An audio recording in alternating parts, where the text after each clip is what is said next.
Baik, mohon izin terlebih dahulu untuk menginformasikan terkait dengan sesi diskusi ini, Bapak Ibu. Yang paling penting adalah pertanyaan yang disampaikan oleh Bapak Ibu nanti, silakan menggunakan aplikasi chatting pada Zoom.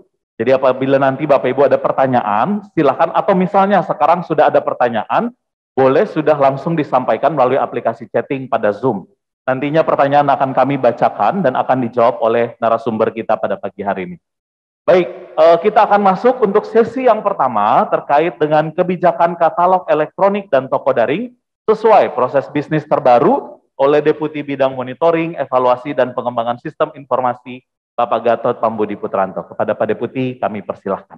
Terima kasih Kakak Mekti. Bismillahirrahmanirrahim. Assalamualaikum warahmatullahi wabarakatuh. Selamat pagi, salam sejahtera bagi kita semua. Om Swastiastu, Namo Buddhaya, salam kebajikan. Bapak Ibu sekalian yang saya hormati, para Bapak Ibu Sekjen, Sestama yang hadir pada hari ini, Bapak Ibu Kepala UKPBJ yang hadir juga pada hari ini dan para jajarannya, yang peserta yang saya hormati, mungkin saya langsung aja ya, tadi sudah diberikan sambutannya oleh Pak Sultan Lubis, ya, jadi mungkin saya akan langsung aja ke paparan. Jadi pada hari ini kita sebetulnya fokus ya, kita bicara terkait dengan katalog elektronik sektoral ya, dengan proses bisnis yang baru. Nanti kita juga akan ulas sedikit terkait dengan toko daring, ya, tapi untuk hari ini ya, mungkin ini yang harus kita fokuskan ya, bagaimana kita saat ini LKP sudah melakukan improvement terkait dengan inovasi ya, inovasi baru ya, tentunya ini juga cukup ada perubahan yang sangat signifikan ya. Jadi inilah yang perlu kita sampaikan kepada Bapak Ibu sekalian ya, khususnya yang sudah melakukan pengelolaan katalog sektor ya di kementerian lembaga Bapak Ibu sekalian. Ya, lanjut. Jadi kalau kita perhatikan bahwa saat ini kita betul-betul dituntut ya dalam rangka kita mengoptimalisasi pemanfaatan produk PDN ya, dan juga melibatkan sebesar-besarnya UMK dan koperasi. Ya, ini juga sebetulnya sebagai program pemerintah yang tentunya harus kita jalani bersama ya. Dan kalau kita perhatikan di sini yang namanya sektor pengadaan barang jasa pemerintah ini menjadi sektor yang cukup strategis ya. Jadi untuk dalam rangka mendorong percepatan peningkatan untuk produk dalam negeri dan UMK koperasi. Jadi seperti tadi juga disampaikan, kita juga sudah menerbitkan Impres ya, pemerintah sudah menerbitkan Impres nomor 2 2022. Yang sebetulnya isinya seputar ini ya Bapak sekalian. Jadi dalam hal ini menginstruksikan ya kementerian lembaga terkait pemerintah ini untuk paling tidak ikut ya mendorong bagaimana sektor pengadaan ini juga bisa betul-betul terarah ya dalam rangka strategi peningkatan PDN dan UMK.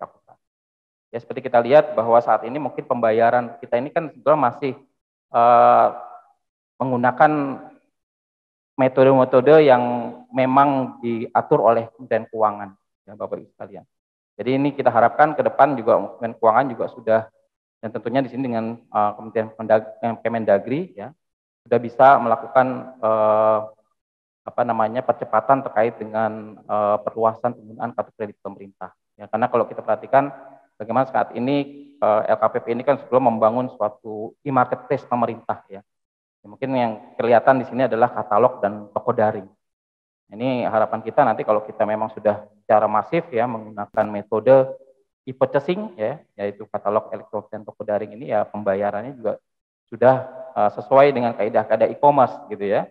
Seperti kita ketahui bahwa kalau kita bicara kaidah e-commerce ya tentunya pembayaran itu sendiri juga dilakukan secara elektronik. Ya. Dan tentunya di sini juga ada penugasan-penugasan lain ya. Tapi pada intinya kalau kita perhatikan ya bagaimana memang metode pengadaan barang jasa pemerintah ini bisa secara smooth gitu ya. Dan tentunya juga tercatat ya, kita harapkan kita juga bisa lebih cepat ya, lebih mudah dan accountable. Jadi kalau kita perhatikan ke depan ini ya kita tidak saja memanfaatkan data dan informasi pengadaan barang jasa ini hanya sekedar sebagai pencatatan expenditure ya terkait dengan implementasi anggaran ya, tapi juga kita lihat bahwa pengadaan barang jasa ini juga datanya itu bisa kita lakukan suatu analisis yang lebih mendalam ya, bagaimana kita juga bisa mempersiapkan industri, ya, industri ke depan secara 20 tahun, 50 tahun ke depan gitu ya, sehingga memang industri itu bisa dipersiapkan sedini mungkin. Ya, oleh sebab itu kita juga harapan kita juga sudah bisa menerapkan suatu teknologi ya berbasis intelligence ya berbasis big data analitik maupun artificial intelligence yang nanti juga akan bisa kita lakukan pengembangan sehingga kita bisa menyiapkan sedini mungkin industri kita, mempersiapkan UMK kita ya untuk dapat berpartisipasi di dalam pengadaan barang jasa pemerintah. Ya tentunya di sini juga kita mengembangkan semua aspek-aspek yang terkait dengan teknologi maupun kalau kita perhatikan di sini bagaimana teknologi itu bisa saling berintegrasi ya dari sistem kementerian, lembaga, pemerintah daerah. Ya, tentunya di sini kita juga mengupayakan bagaimana kodifikasi ya juga bisa kita kembangkan sedemikian rupa ya sehingga kita bisa melakukan integrasi yang lebih baik ya antar sistem di perencanaan, penganggaran, ya, implementasi, pengadaan dan e-payment ya tentunya ini juga sudah diatur di di Perpres tentang sistem pemerintah berbasis elektronik ya Perpres 95 2018. Dan tentunya di sini juga ke depan bagaimana BPKP ya dalam ini pengawasan ini juga bisa bergandengan dengan LKPP ya dalam rangka kita melihat bagaimana implementasi pengadaan barang jasa yang akan diterapkan ya, di pemerintah Indonesia. Ya, jadi kalau kita perhatikan bagaimana kita nanti membangun sistem MONEF ya pengawasan. Ya, jadi artinya gini, jadi kita sekarang sudah kita serahkan yang namanya marketplace itu kepada mekanisme pasar. Ya harapan kita bisa seperti itu ya ke depan. Ya, oleh sebab itu kita akan melakukan suatu terobosan-terobosan yang tadi saya sampaikan signifikan gitu ya. Ya dengan harapan LKP tidak kerja sendiri ya, tapi semua ini juga disupport oleh semua kementerian, lembaga maupun pemerintah daerah yang ada di Indonesia. Lanjut. Jadi ini saya juga sedikit sharing ya Bapak Ibu sekalian seperti tadi yang disampaikan oleh Pak Sultan ya bahwa kita ini jual targetnya sekarang 400 triliun ya dalam kita mengalokasikan anggaran pemerintah ini ke PDN ya dan UMK koperasi. Jadi kalau kita perhatikan di data di sini ya, jadi dari anggaran belanja pengadaan barang jasa nasional ya 1.042 triliun ya tercatat di tahun 2022. Ya, kalau kita perhatikan ya setelah kemarin itu kita adakan acara business matching ya di Bali ya pada saat itu juga dihadiri oleh Pak Presiden. Ini yang tadinya target 400 triliun ini sebetulnya secara setelah kita lihat tanggal 24 Maret itu jadi betul-betul bisa teralokasikan sesuai dengan harapan ya Bapak. Ini kalau kita lihat di angka yang merah di bawah itu ya. Jadi kalau kita perhatikan untuk nasional tuh ada 500 berapa itu kecil ya. 508 triliun ya, 508 triliun. Nah, setelah business matching itu untuk alokasi PDN dan melalui yang di tagging oleh PDN itu jadi 439. Ya artinya kan ini betul-betul program ini bisa kita anggap ini cukup berhasil ya walaupun ini masih dalam bentuk tagging. Tagging itu artinya masih di perencanaan. Ini adalah data yang dikelola oleh KP melalui sistem informasi rencana umum. Ya kalau kita lihat lagi spreadnya ke kementerian lembaga ini juga sudah di atas 200 triliun gitu ya. Dan Pemda ini bahkan sampai 231 triliun. Jadi artinya apa? Jadi program ini kalau kita lihat dari sisi dari sisi perencanaan sudah. Nah, tapi kita lihat lagi perencanaan itu nanti belum tentu realisasinya seperti ini, Bapak Ibu sekalian. Ya, jadi ini juga butuh suatu strategi-strategi yang cukup cukup ampuh gitu ya. Harapan kita itu bisa diterapkan.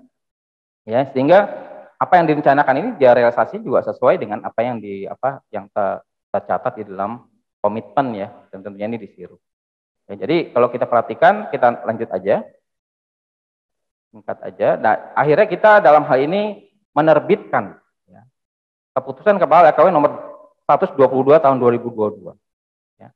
Dengan adanya LKPP nomor 122 ini, artinya ya aturan-aturan terkait dengan tata cara penyelenggaraan katalog elektronik itu sudah tidak berlaku lagi. Ya, ini kebetulan kemarin ini kita juga baru saja menerbitkan ya keputusan deputi ya untuk tata cara penyelenggaraan katalog elektronik itu otomatis sudah tidak berlaku lagi. Jadi semenjak dan ini diberlakukan di tanggal 1 April 2022. Ya, jadi ini Bapak Ibu sekalian, mungkin saya memang fokus di sini ya mungkin nanti Pak Yuli nanti juga akan menyampaikan hal-hal yang terkait dengan toko daring. Ya, tapi karena ini adalah suatu hal yang sangat significantly berubah gitu ya. Bahkan kalau saya sih melihatnya ini berubahnya luar biasa, perubahan yang sangat signifikan lah ya. Ya kita lihat ya, kenapa ini berubah gitu. Lanjut. Jadi konsepnya di sini ya, bahwa pemangkasan proses bisnis tayang ya, contohnya di katalog pemerintah ini, sebetulnya kalau kita perhatikan memang masih banyak keluhan ya, Bapak Ibu sekalian. Jadi kalau kita yang namanya mau membutuhkan suatu produk, ya dalam rangka kita mau menayangkan suatu produk itu, kita butuh waktu yang cukup lama. Ya, artinya tidak serta-merta LKPP yang memperlama ya, tapi karena kalau kita lihat di dalam suatu administrasi untuk penyedia bisa masuk katalog itu kan memang ada persyaratan ya berdasarkan telaah yang kita buat. Misalnya persyaratan dengan TKDN misalnya Pak ya, Bapak Ibu sekalian, atau SNI.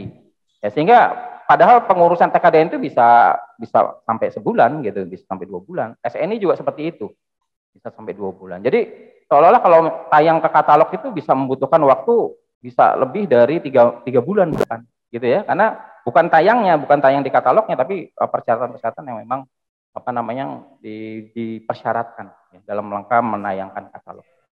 Oleh sebab itu kalau kita perhatikan dari sisi penayangan saja, nah ini betul-betul kita melakukan perubahan ya, pemangkasan petahapan ya, tanpa birokrasi kita sedemikian rupa kita simplify ya, tapi bukan berarti ini tidak dilalui ya, tetap dilalui tapi melalui sistem. Ya, jadi dalam hal ini kita memberdayakan aplikasi sistem informasi kinerja penyedia ya, dan tentunya dengan aplikasi e-katalog, sehingga tahapan yang tadi 8 tahap untuk tayang itu bisa cuma jadi 2 tahap. Tentunya ini dengan situasi bahwa nanti akan saya jelaskan ya bagaimana sebelum 2 tahap ini bisa dilakukan. Ya, Bapak Ibu lanjut. Dan ini mungkin teknisnya ya. Jadi kalau misalnya kita lihat kebijakan lama kita ya, mungkin di Perdep yang sebelumnya, ya kita memang CapDev ya, sebelumnya itu CapDev. Ya kita lihat ya di sini kita lihat betul-betul memang banyak yang harus dilakukan. Ya dulu memang situasinya bagaimana kita melihat kualitas dari suatu produk itu benar-benar bisa terjaga ya. Jadi artinya dalam hal ini para pembeli ya, dalam hal ini PPK dan pejabat pengadaan itu bisa betul-betul mendapatkan produk yang memang mempunyai kualitas yang baik. Tapi kalau kita lihat sekarang, ya itu tadi ya, karena kita sekarang tidak lagi cuma sendiri, ya dalam hal ini LKP tidak sendiri, kita akan bekerja sama dengan BPKP, nanti monefnya juga akan kita buatkan sedemikian advance ya, kita akan menggunakan suatu teknologi ya, bahkan bisa mengenali suatu produk ya, produk recognition. Ya. Nanti kita akan mengadopsi aplikasi-aplikasi yang ya mungkin sudah advance ya. Jadi kita artinya kalau ada produk yang aneh gitu ya, artinya tidak dimasuk ke dalam etalasenya, itu dia akan langsung terreject gitu ya. Nah ini ke depan ya, tapi intinya kebijakan lama ini akan menjadi yang sudah dituangkan dalam aturan yang baru menjadi kebijakan barunya jadi seperti ini. Ya, next. Ya, jadi kalau kita perhatikan di sini ya sudah, artinya kita sudah kita gantikan apa-apa saja yang tadi itu proses yang sangat banyak itu kita serahkan kepada sistem. Ya, jadi artinya kita sekarang sudah merubah sistem sedemikian rupa, mengintegrasi sedemikian rupa, sehingga tinggal ada berapa step lagi gitu ya. Tentunya kalau kita sudah ada etalasenya, tinggal 2 step. Tapi kalau misalnya sebelum ada produk, belum ada etalasenya, memang kita harus melakukan suatu telaah produk dulu ya. Lalu kita buat etalasenya dan seterusnya. Jadi sudah sangat betul-betul dipotong ya dengan kita serahkan ke sistem sistem yang sudah kita siapkan. Lanjut. Dan ini kalau kita perhatikan kita juga sebelumnya mengeluarkan KEPK LKP nomor 44 2022 ya. Intinya kalau dulu itu ya Bapak Ibu sekalian, kebijakan lama itu untuk bisa menjadi pengelola katalog, memang kita diusulkan dulu oleh kementerian lembaganya. Ya, karena kan belum tentu semua kementerian lembaga memang memang punya kepentingan ya terhadap katalog sektor. Lalu dilakukan asesmen ya, kesiapan dokumen, baru disetujui. Saat ini tidak seperti itu ya dengan KEPK yang baru, artinya seluruh kementerian lembaga saat ini sudah ditetapkan sebagai pengelola katalog sektoral. Artinya sudah pemangkasan dari 4 step menjadi tinggal 1 aja. Itu langsung disetujui. Lanjut. Dan ini mungkin KEPK yang baru ya Bapak Ibu sekalian. Ini untuk kondisi etalase tersedia. Ya, jadi kalau kita perhatikan memang kalau kita lihat di sini bagaimana proses yang tadi ya, memang harus ada inisiasi tentunya. Jadi kalau memang sudah ada etalase yang tersedia, jadi ini dalam kondisi etalase tersedia, penyedia tinggal daftar aja, ya, tinggal daftar. Ya tentunya di sini dengan adanya sistem informasi kinerja penyedia, ya ada persyaratan-persyaratan yang memang harus diinput, ya. Ya tentunya sampai dia lengkap, tapi juga tidak rumit lagi Bapak Ibu sekalian ya, karena kita tidak mewajibkan harus pakai SNI, TKDN dan hal-hal yang memang apa namanya dipersyaratkan sebelumnya, ya. Jadi khusus mungkin untuk ada sih komoditas tertentu ya, seperti obat ya, mungkin nanti itu juga ada treatment yang yang khusus ya. Tapi untuk yang secara umum ya tinggal 2 ini aja. Ya. Lanjut. Nah, tapi kalau etalasenya belum tersedia, nah ini yang sebetulnya yang memang harus dilakukan telaah produknya. Ya. Tapi tidak lagi ada verifikator, karena verifikator itu juga sudah dilakukan oleh sistem. Ya, jadi langsung ke pelanggan produk dibuat etalasenya, ya karena ada di sektor-sektor tertentu memang ada produk-produk yang mungkin tidak standar ya, jadi kita harus buatkan dulu etalase. Ya, jadi sekali lagi ini juga sudah sangat banyak yang dipotong ya tahapannya sehingga jauh lebih cepat. Ya lanjut. Dan ini ya Bapak Ibu sekalian, ini sebetulnya secara teknisnya mungkin nanti dijelaskan lebih detailnya oleh Pak Juli. Ya pada prinsipnya bagaimana yang dulu ada fabrikator, yang dulu ada telaah yang banyak persyaratannya, sekarang tinggal ini ya tinggal daftar aja di Sikap. Ya tentunya sebelum Sikap ini kita harus punya user SPSE dulu. Di sini ada syarat ketentuan yang diberlakukan. Ya. Jadi tidak ada lagi kontrak payung ya karena di sini sudah kita anggap dengan menyepakati suatu statement dari aspek legal secara elektronik dianggap pihak ketiga ya atau penyedia ini sudah akan mengikuti aturan-aturan kita ya. Ya tentunya di sana sebetulnya ada suatu substitute dari surat pernyataan tanggung jawab mutlak. Jadi ada di sisi pendaftaran ini sudah ada itu ya substitusi secara elektronik bagaimana penyedia harus bertanggung jawab terkait dengan apa saja yang berkaitan dengan produknya, harganya, semuanya ada di di term and condition dan syarat dan ketentuan yang diberlakukan. Ya, setelah itu masuk ke tahap evaluasi. Ya sekali lagi di sini evaluasi juga dilakukan secara digital, secara elektronik. Ya, bagaimana evaluasi data pendaftaran itu juga dilakukan secara otomatis. Ya. Dan terus selanjutnya setelah itu sudah ya langsung penyedia itu langsung mengisi data produk. Ya, jadi pelaku usaha yang memenuhi kriteria kualifikasi, ya setelah udah masuk tahap ini dia langsung bisa memasukkan produk-produknya, ya dan kemudian tayang. Nah, kan pertanyaannya ini gimana dengan kualitas, dengan segala macam yang sebetulnya dari harga gitu ya. Nah ini sekali lagi kita nanti akan membuat suatu instrumen Monef yang advance ya. Dan tentunya sekarang bagaimana e-purchasing ya, dalam hal ini pembelinya itu betul-betul sudah kita bekali sedemikian rupa ya dengan ya tentunya kaidah-kaidah aturan PBJ ya tentunya juga ada kita mengadopsi undang-undang ya contohnya undang-undang PDN ya dan tentu undang-undang UMKM ya. Nah ini juga tentunya kita akan buat semacam pedoman yang tentunya harus diikuti ya harus diikuti oleh PPK dan pejabat pengadaan sehingga ya memang kita tetap bisa memilih ya. Jadi tidak serta-merta langsung kita beli gitu dengan harga yang ada di katalog karena di sana juga ada suatu mekanisme e-purchasing ya. Ya juga mungkin ada metode negosiasi ya, metode ini kompetensi ya dan ada metode komcat. Ya, jadi ini ke depan kita akan seperti itu Bapak Ibu sekalian ya. Jadi artinya bagaimana kita punya sistem itu bisa mengawal ya sistem Monefnya juga kita lebih advance dan bagaimana juga dalam konteks e-purchasing-nya itu betul-betul dilakukan dengan secara betul ya secara benar sesuai dengan kaidah-kaidah pengadaan barang jasa oleh PPK dan pejabat pengadaan. Ya, mungkin itu dari saya sementara Pak Meksi yang mungkin nanti itu selanjutnya bisa disampaikan oleh Pak Yuli yang lebih teknis lagi. Terima kasih, Pak. Baik, terima kasih Pak Deputi. Bapak Ibu sekali lagi kita akan melanjutkan dengan materi yang berikutnya. Namun saya ingatkan kembali untuk Bapak Ibu yang mau bertanya dapat menyampaikan melalui kolom chatting. Saat ini sudah hadir kurang lebih ada sekitar 518 orang yang mengikuti melalui Zoom. Semoga bisa juga tertolong begitu ya dengan adanya sosialisasi ini. Bapak Ibu bisa menyampaikan yang menjadi pertanyaannya.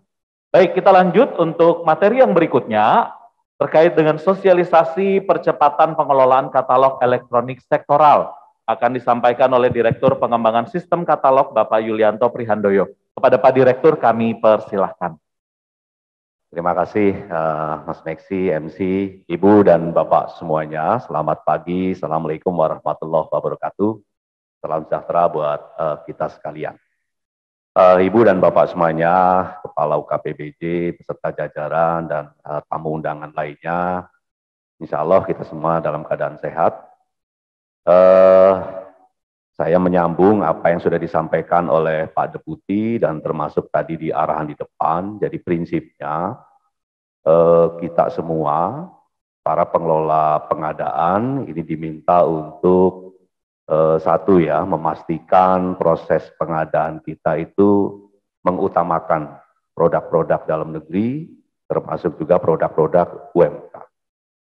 Nah, tentu katalog elektronik dan toko daring sebagai platform belanja pemerintah memiliki peran yang signifikan untuk mendorong belanja produk dalam negeri maupun produk UMK ini yang jauh lebih besar, lebih banyak, sesuai dengan target 40%, dan sekali lagi kita juga sudah punya regulasi mewajibkan pembelian produk dalam negeri kalau memang itu sudah ada dan seterusnya. Mungkin lanjut saja. Next, ya. Jadi prinsipnya kita semua ini jadi seperti punya toko ya, pemerintah ini punya toko, katalog elektronik dan toko daring, dan kita semua, kami LKPP beserta Ibu Bapak semua selaku UKPBJ tentu punya peran bagaimana memastikan platform belanja kita ini juga ikut men-trigger tadi.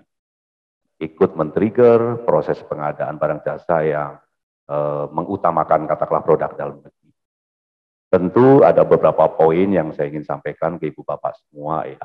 Apa yang perlu Bapak Ibu lakukan, kita semua lakukan begitu ya. Kalau Bapak Ibu juga tidak sendiri, apa yang perlu kita lakukan untuk mendorong itu semua.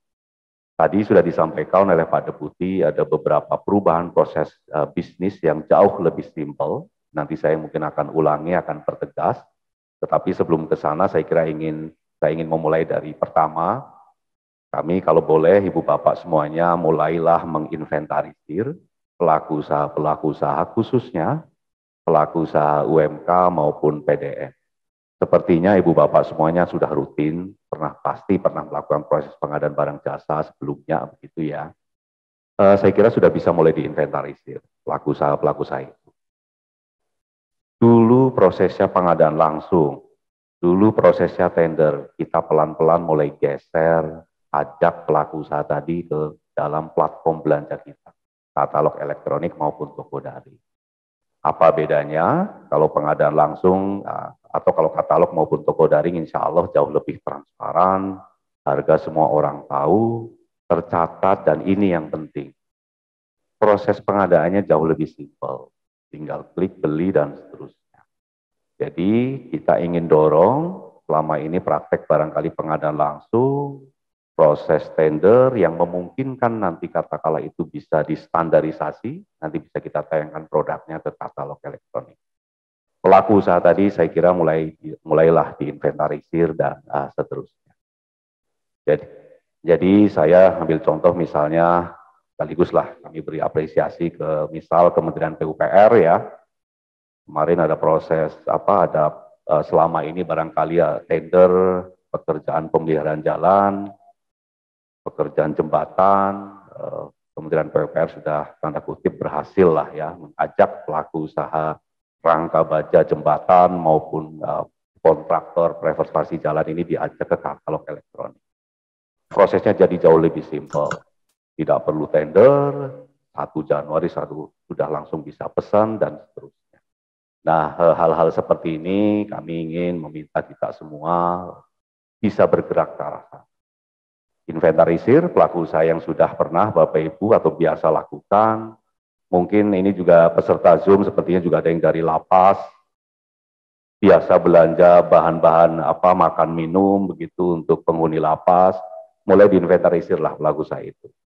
Kemudian kita ajak mereka untuk dampingi mulai pertama punya akun dulu gitu ya.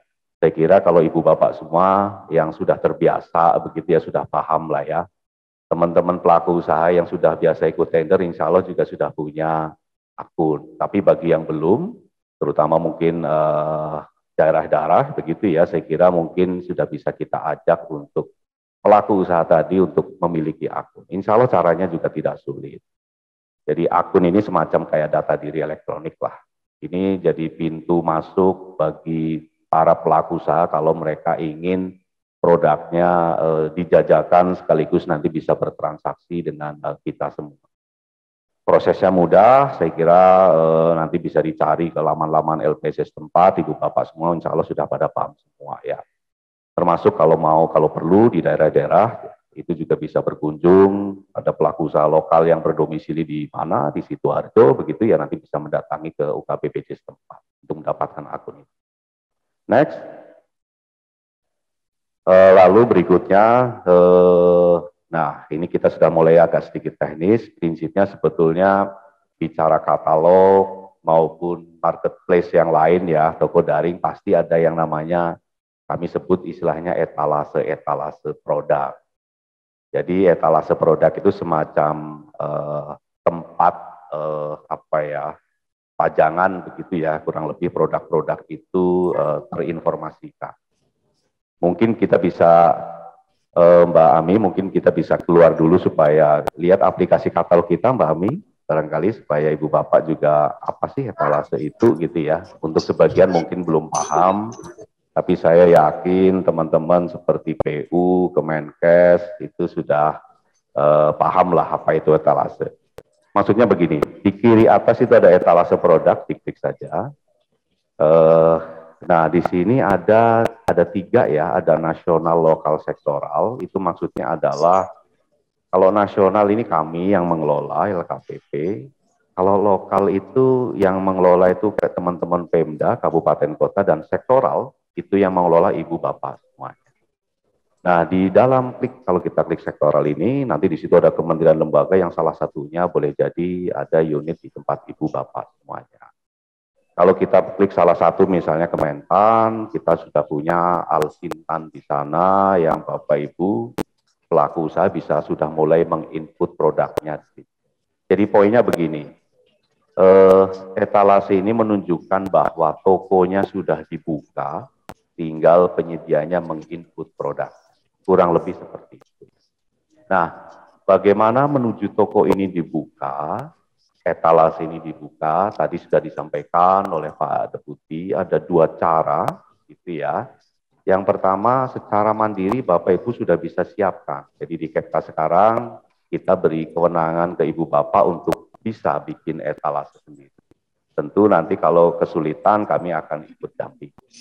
Di etalase itu ada informasi atribut, ada subkategori, dan seterusnya. Ini rada teknis ya. Tapi insya Allah lah Bapak Ibu sudah terutama 12 pola katalog yang sudah familiar, sudah paham. Kalaupun toh nanti Bapak Ibu nggak siap, kami bisa menyiapkan atau membuatkan etalase itu. Seperti halnya kemarin teman-teman Pemda banyak yang nggak paham, akhirnya kamilah buatkan 10 etalase komoditas yang pelaku usaha nanti tinggal mengisi produknya di masing-masing etalase itu. Begitu ya kurang lebih. Jadi tadi pagi saya sempat WA juga dengan teman-teman di Kementerian Tenaga Kerja. Mereka ternyata ada kebutuhan juga alat-alat untuk peraga seperti alat peraga pelatihan gitu ya tenaga kerjaan. Ya insya Allah nanti teman-teman Kementerian WK juga bisa kalah menyiapkan etalase atau nanti kami bantu siapkan etalase. Baik, selanjutnya mungkin tidak terlihat. Ya. Baik, coba di paparan berikutnya. Oke, ya. Jadi intinya Bapak Ibu nanti bisa cek di etalase itu sudah ada atau belum. Kalau belum ada nanti kami bisa siapkan bantu atau Bapak Ibu sekarang sudah kita berikan kewenangan akses secara mandiri untuk membuat etalase itu. Kalau etalase itu sudah siap, nah ini tadi pelaku usaha yang sudah punya akun, tentu sudah punya kesempatan untuk menginput produk-produk. Nah, ini ada istilah otomasi. Ya. Otomasi ini prinsipnya sebetulnya begini. Di pengumuman yang nanti menjadi tempat link penyedia mendaftar, itu kami sudah menginformasikan kira-kira pelaku usaha apa yang kira-kira nanti bisa diterima di dalam etalase itu. Mbak Ami, mungkin bisa ditunjukkan contoh pengumuman ya, aspal ya. Jadi otomasi itu nanti aplikasi sistem kita bisa mendetek, bisa mengenali kira-kira pelaku usaha yang punya KPLI tertentu, itulah yang nanti akan bisa kita terima. Sebagai contoh, kita bisa tunjukkan di sini. Minta maaf belum terlihat. Oke, ya intinya ini contoh untuk produk atau undangan link tempat penyedia produk aspal begitu ya, nanti bisa menayangkan produknya. Jadi nanti Bapak Ibu kalau etalase aspal katakanlah sudah siap, Bapak Ibu juga nanti mungkin minat, bisa saja nanti katakanlah yang ada kebutuhan ini begitu ya, nanti bisa kita siapkan etalase itu dan pengumuman ini menjadi link pendaftaran penyedia tadi menginput produknya. Di sini kami juga ingin menyingkat, memperingkas syarat-syarat pelaku usaha dan kami ingin Ibu Bapak semuanya juga tidak buat syarat kriteria yang sesimpel mungkin, tetapi secara substansi memenuhi lah katakanlah apa yang kita butuhkan. Di sini ada identitas KBLI yang nanti akan menjadi poin bagaimana aplikasi itu mengenali bahwa pelaku usaha ini yang tepat masuk ke masing-masing etalasenya. Sehingga nanti tidak ada penyedia makan minum katakanlah yang masuk ke etalase aspal begitu, atau tidak ada penyedia alsintan yang nanti masuk ke dalam etalase daftar di etalase kategori aspal ini. Atau sebaliknya yang nanti penyedia aspal tentu nggak akan bisa masuk ke etalase lainnya yang sudah unik, ada masing-masing kode KPLI-nya. Begitu kurang lebih gambaran secara umum. Baik, mungkin bisa kembali ke slide selanjutnya, slide yang tadi. Jadi intinya seperti itu dan tentu saja Ibu Bapak, kami berharap Ibu Bapak juga nanti bisa membantu mendampingi para pelaku usaha itu ketika mereka akan mencoba onboarding.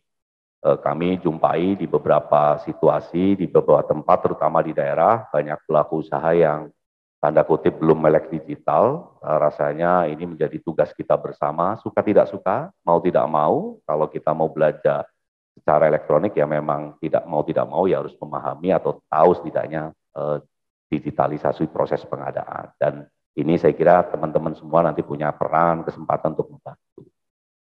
Baik, selain katalog elektronik, ini mumpung kebetulan kami juga punya toko satu lagi yang kami berharap Ibu Bapak semuanya, tadi setelah melis penyedia tadi. Selain katalog, kami juga mengelola satu toko lagi, namanya toko daring. Ibu Bapak barangkali sudah pernah kenal, ketemu, dengar istilah bela pengadaan. Nah, bela pengadaan itu ya toko daring itu. Nah, intinya begini, pelaku usaha yang Ibu Bapak semuanya selama ini sering bermitra dan bergabung ke bela pengadaan atau toko daring. Bagaimana cara bergabungnya, Ibu Bapak? Kalau tadi di katalog, pelaku usaha itu perlu punya akun RSE dulu. Nah, kalau di toko daring, Bapak Ibu, pelaku usaha nanti bisa kita arahkan untuk mendaftar bermitra ke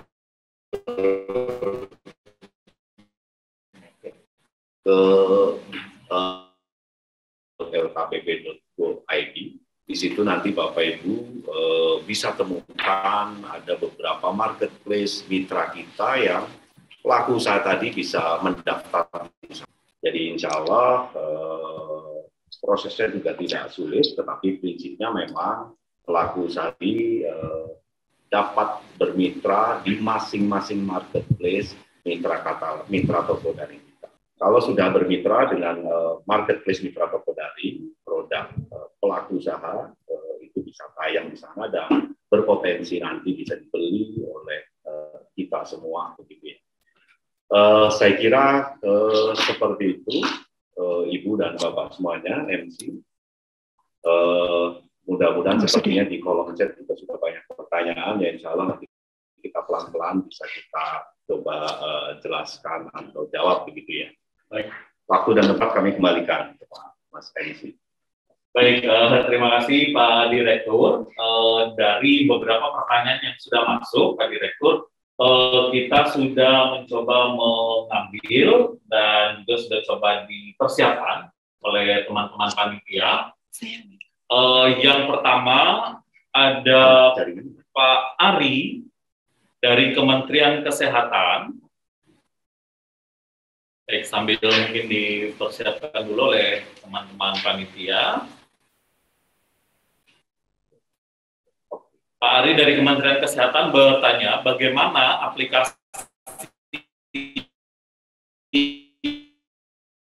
verifikasi atau evaluasi untuk obat yang akan dicantumkan pada katalog elektronik, yaitu antara yang obat generik dengan obat nama dagang, karena obat nama dagang seharusnya tidak perlu dicantumkan jika sudah ada obat generik untuk jenis obat tertentu. Baik, silakan mungkin Pak Direktur. Ya, terima kasih Pak Ari. Ini pertanyaan sudah saya dapat dari WA juga nih. Jadi dengan segala keterbatasan kita maaf. Pak Ari dan mungkin Ibu Bapak semuanya, ada beberapa hal yang mungkin secara signifikan memang akan mempengaruhi bagaimana cara kita berproses yang selama ini kita berproses. Jadi sektor kesehatan boleh jadi mungkin berbeda dengan nanti di sektor konsumsi PU, beda lagi mungkin dengan sektor yang di Kementan dan seterusnya. Selama ini perbedaan cara berproses itu kemudian kita akomodir gitu ya melalui bisnis proses verifikasi tadi. Nah, dengan dihilangnya proses verifikasi ini, Pak Ari, tentu kami pertama berpikir begini, bergeser kemungkinan proses verifikasi tadi yang selama ini proses verifikasinya ada dalam proses verifikasi tadi menilai apakah itu merek dagang atau tidak. Ke depan nanti mungkin akan bergeser ke proses purchasing-nya. Jadi bagaimana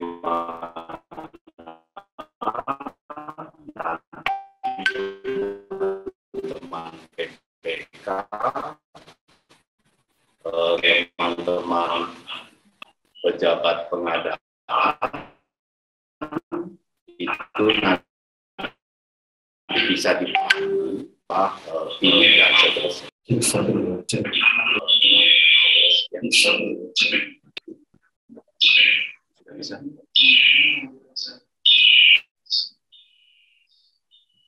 Baik, Bapak Ibu kita akan melanjutkan.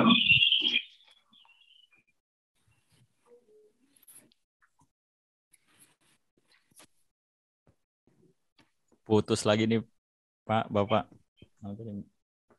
Baik, sekarang sedang proses untuk pindah dari kamera laptop ke kamera yang tampilan buat Zoom.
Baik, terima kasih banyak Bapak Ibu.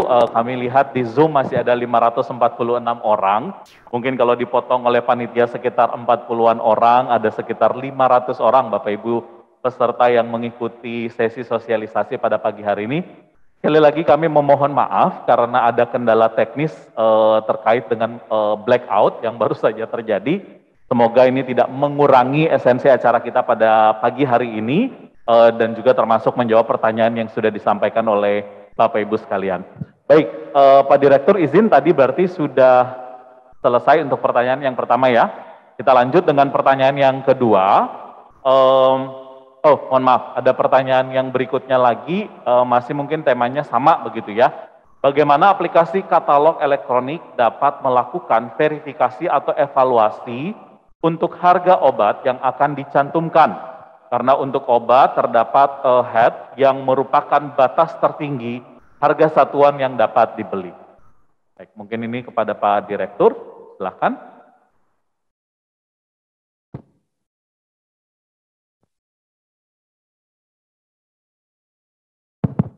Ya baik, terima kasih. Ini sebetulnya saya juga kepingin mungkin nanti untuk Pak Ari atau untuk di sektor kesehatan kita bisa adakan satu pertemuan yang setelah ini barangkali ya untuk membicarakan hal-hal detail termasuk pertanyaan ataupun mungkin ada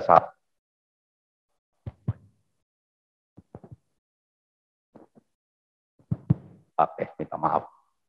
Jadi saya kira juga prinsipnya memang begini untuk Pak Ari dan mungkin untuk Ibu Bapak semuanya, proses tayang produk ini memang tidak ada lagi proses tanda kutip verifikasi seperti yang dulu Bapak Ibu lakukan.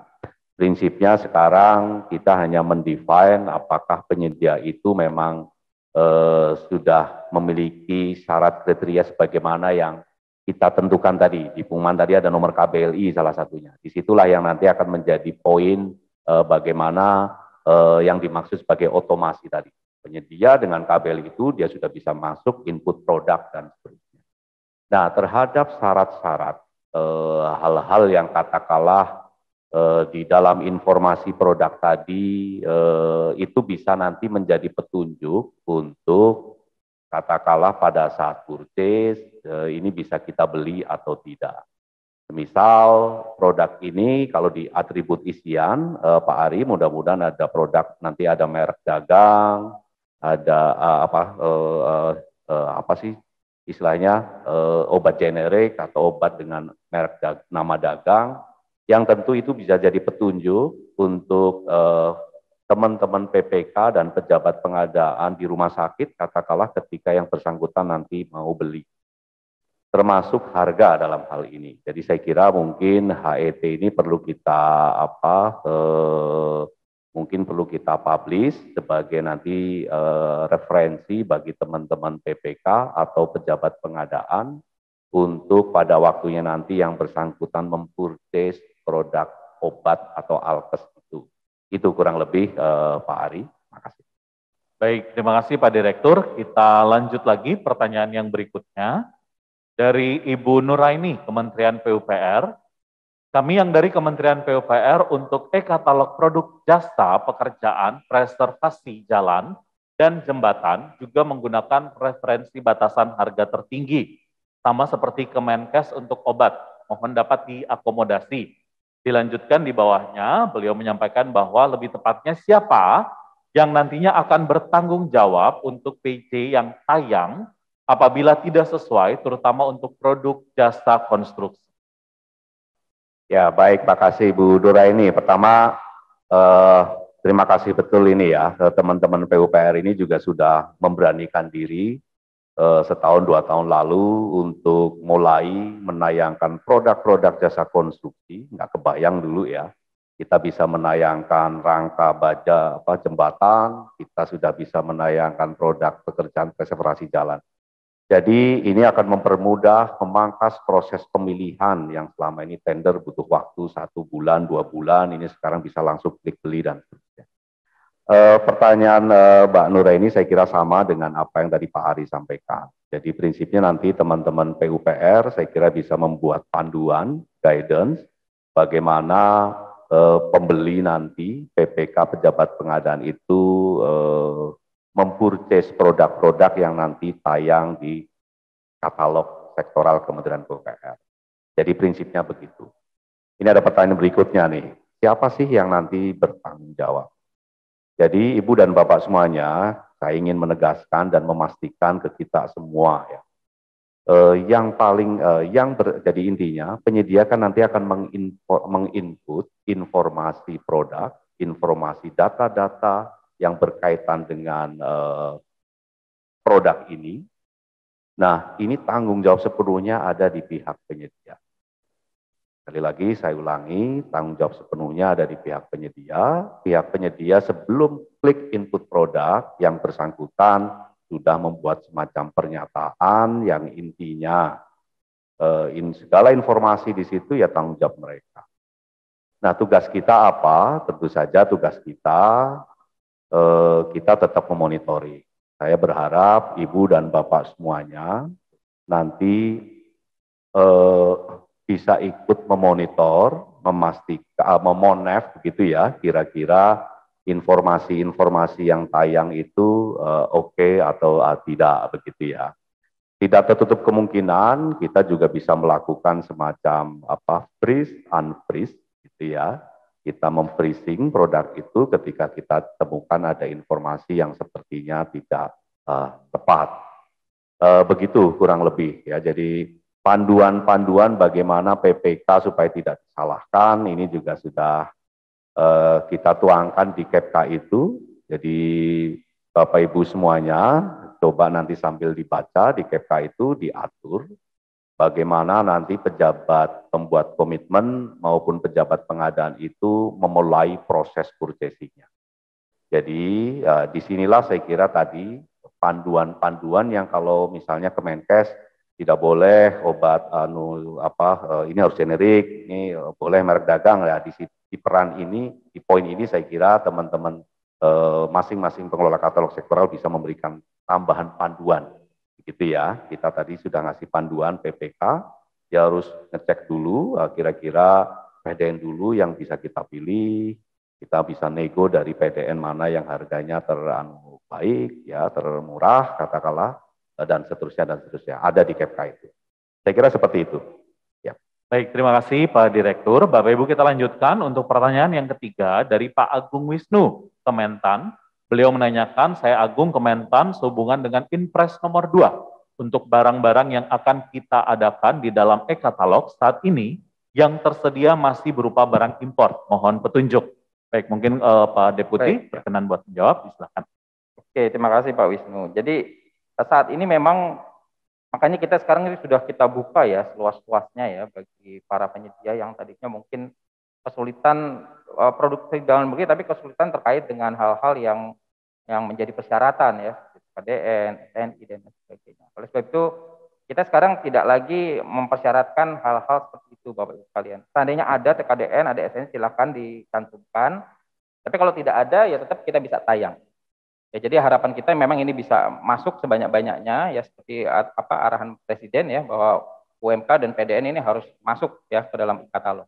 Nah, terkait nanti dari aspek kualitas dan segala yang terkait dengan hal itu ya tentunya kita kerjasama nih Bapak Ibu sekalian dengan auditor ya dalam ini BPKP dan ya tentunya kementerian yang terkait. Nah, ini juga kalau kita perhatikan ke depan ini kalau memang ternyata ya ada produk-produk yang memang sudah ada produksi dalam negerinya. Nah, itu harusnya produk yang serupa ya dengan fitur yang sama itu yang produk importnya itu freeze. Gitu ya, Bapak Ibu sekalian. Nah, tentunya nanti ini kalau kita lihat Kementan ini kan sudah punya katalog sektor ya. Jadi artinya nanti akan diberikan akun ya untuk melakukan freezing. Ya, karena kalau kita perhatikan LKP tidak punya kompetensi, tidak punya kapasitas untuk melakukan ya kajian ya, apakah memang produk tersebut memang sudah ada substitusinya. Ya, jadi seperti halnya alat kesehatan ya, saat ini juga sekitar 5 ribuan itu sudah di-freeze. Untuk produk importnya sudah ada substitusi PDN-nya. Jadi saya kira itu ya jawaban untuk Pak Agung. Ya. Baik, terima kasih Pak Deputi. Kita berlanjut ke bawah. Pertanyaan kelima dari Pak Ahmad Mustain. Beliau menanyakan terkait dengan Pak yang dari DKI ya, DKI Jakarta. Oh, baik, Pak Ahmad Mustain menanyakan, izin bertanya, draft dokumen e-katalog lokal dan draft kontraknya, bagaimana cara mendapatkannya? Mungkin bisa dibantu Pak Direktur. Baik, terima kasih Pak Ahmad. Jadi dulu ada istilah kontrak katalog, kontrak payung. Sekarang kita sudah apa sih istilahnya ya? Kita gantilah. Istilahnya itu ada sekarang embedded di sistem. Jadi sudah ada di sistem, namanya itu sekarang jadi syarat dan ketentuan penyedia katalog elektronik. Jadi syarat dan ketentuan ini semacam tanda kutip kontrak juga ya, apa-apa yang harus diperhatikan oleh teman-teman pelaku usaha. Termasuk tadi tanggung jawab atas informasi di situ yang menjadi tanggung jawab penyedia. Ini supaya kita juga semua bisa memahami, jadi dengan tidak adanya proses verifikasi sebetulnya tanda kutip ya, ini juga memudahkan kita untuk bahwa tanggung jawab sepenuhnya sudah ada di penyedia kok, bukan di kita. Begitu, jadi kontrak katalog embedded di sistem yang intinya pelaku usaha sebelum dia akan melakukan satu proses setelah login begitu kurang lebih, nanti dia harus mengklik ya, setuju atas katakanlah syarat dan ketentuan yang sudah tertuang di dalam aplikasi katalog. Begitu dia klik setuju, maka menjadi tanggung jawabnya sepenuhnya ada di yang bersangkutan. Saya kira seperti itu. Terima kasih. Baik, terima kasih Pak Direktur. Kita lanjut Bapak Ibu. Pertanyaan yang berikutnya dari Pak Petrus Demon. Saya Petrus dari BMKG mau bertanya, sesuai dengan Inpres nomor 2 tahun 2022 halaman 2.3, menyebutkan merencanakan, mengalokasikan, dan merealisasikan paling sedikit 40% nilai anggaran belanja barang jasa untuk menggunakan produk mikro, usaha kecil, dan koperasi dari hasil produksi dalam negeri. Dalam hal ini BMKG untuk PBJ nilai anggarannya besar, adalah seperti pengadaan radar dan seismograf yang sampai dengan saat ini belum bisa diproduksi di dalam negeri. Nah, untuk hal ini bagaimana? Silakan Pak Deputi. Terima kasih Pak Petrus. Jadi memang seperti tadi yang disampaikan ya, artinya memang untuk yang memang belum ada produksi dalam negerinya, kita masih memperbolehkan ya. Artinya kalau belum ada substitusi PDN-nya ya tentunya kita bisa beli barang impor. Tapi sekali lagi ini kan tidak sekedar kita bicara sekarang ya Bapak Ibu sekalian. Oleh sebab itu kemarin ini kita dengan adanya acara business matching ini ya kita harusnya juga harus mempersiapkan industri ya seperti radar itu ya harusnya anak bangsa ini bisa loh memproduksi ya. Nah, tentunya makanya kita beri kesempatan ya kepada ya pelaku usaha yang kait dengan produksi untuk radar ke depan ini Bapak Ibu sekalian. Jadi sekarang ya saatnya kita bisa melakukan suatu identifikasi ya apa-apa saja sih sebetulnya produk-produk yang saat ini belum bisa diproduksi di Indonesia ya kita sudah buatkan industrinya gitu ke depan. Tapi untuk sekarang ini memang karena memang belum ada ya nggak apa-apa ya artinya dalam ini kan memang belum ada. Seperti itu Pak Pet. Baik, terima kasih Pak Deputi. Semoga Pak Petrus cukup menjawab ya, karena tadi sudah diulang 2 kali oleh Pak Deputi terkait dengan produk yang masih belum bisa diproduksi di dalam negeri. Baik, selanjutnya Pak Deputi, Pak Direktur, kita lanjut ke pertanyaan dari Ibu Hilda Isra, PUPR. Izin bertanya, dengan regulasi baru yang memangkas proses sehingga pra-katalog lebih cepat, namun pasca katalog akan menjadi lebih lama dan lebih beresiko, khususnya pengalihan resiko ke PPK yang melakukan purchase, mohon solusi untuk purchasing yang cepat, mudah, terutama untuk PPK yang akan melakukan purchasing. Mungkin ini kayak tips and tricks gitu ya. Baik, silakan mungkin Pak Direktur atau Pak Deputi ya, silakan. Baik. Ya, makasih. Ya Bu Hilda, memang sekarang jadi prinsipnya teliti sebelum membeli barangkali ya. Nah, tentu saja kita ingin memastikan bahwa informasi-informasi pertama ya, informasi-informasi yang nanti tayang di katalog itu bisa memandu atau bisa menjadi petunjuk bagi PPK untuk ya dia tidak salah beli. Mungkin apa ya, atau Mbak Ami bisa ditunjukkan pengumuman aspal tadi. Saya ingin menunjukkan, jadi teman-teman pelaku usaha untuk masing-masing etalase itu dia harus menginput informasi-informasi yang kami minta. Istilahnya ada atribut-atribut yang kita minta. Jadi tadi selain KBLI, bawah Mbak Ami, ini contoh aspal ya Ibu dan Bapak semuanya. Nah kami ingin Ibu Bapak juga nanti bisa ikut membantu, memandu ketika nanti teman-teman pelaku usaha menginput produk-produknya. Bisa ditunjukkan atributnya, Pak Ami. Di kolom bawah sepertinya ada atribut. Nah, stop. Bu Hilda dan teman-teman semua, Ibu Bapak semuanya, kami berharap pelaku usaha itu ikut terpadu nanti, atau terpandu gitu ya, bagaimana mereka nanti mengisi isian yang memang mereka harus isi begitu. Nah, coba ke bawah, di situ ada informasi detail spek dan seterusnya. Yang sekali lagi ini menjadi tanggung jawab yang bersangkutan, penyedia yang bersangkutan. Informasi-informasi ini insya Allah kalau sudah diisi oleh penyedia, nanti akan terinformasikan di sistem, di aplikasi katalog, dan itu bisa nanti menjadi petunjuk ke teman-teman PPK tidak salah beli. Itu kurang lebih ya. Ya tentu saja harga juga semuanya sudah terpublish, bisa dibandingkan antar satu produk dengan produk yang lain, monggo saja.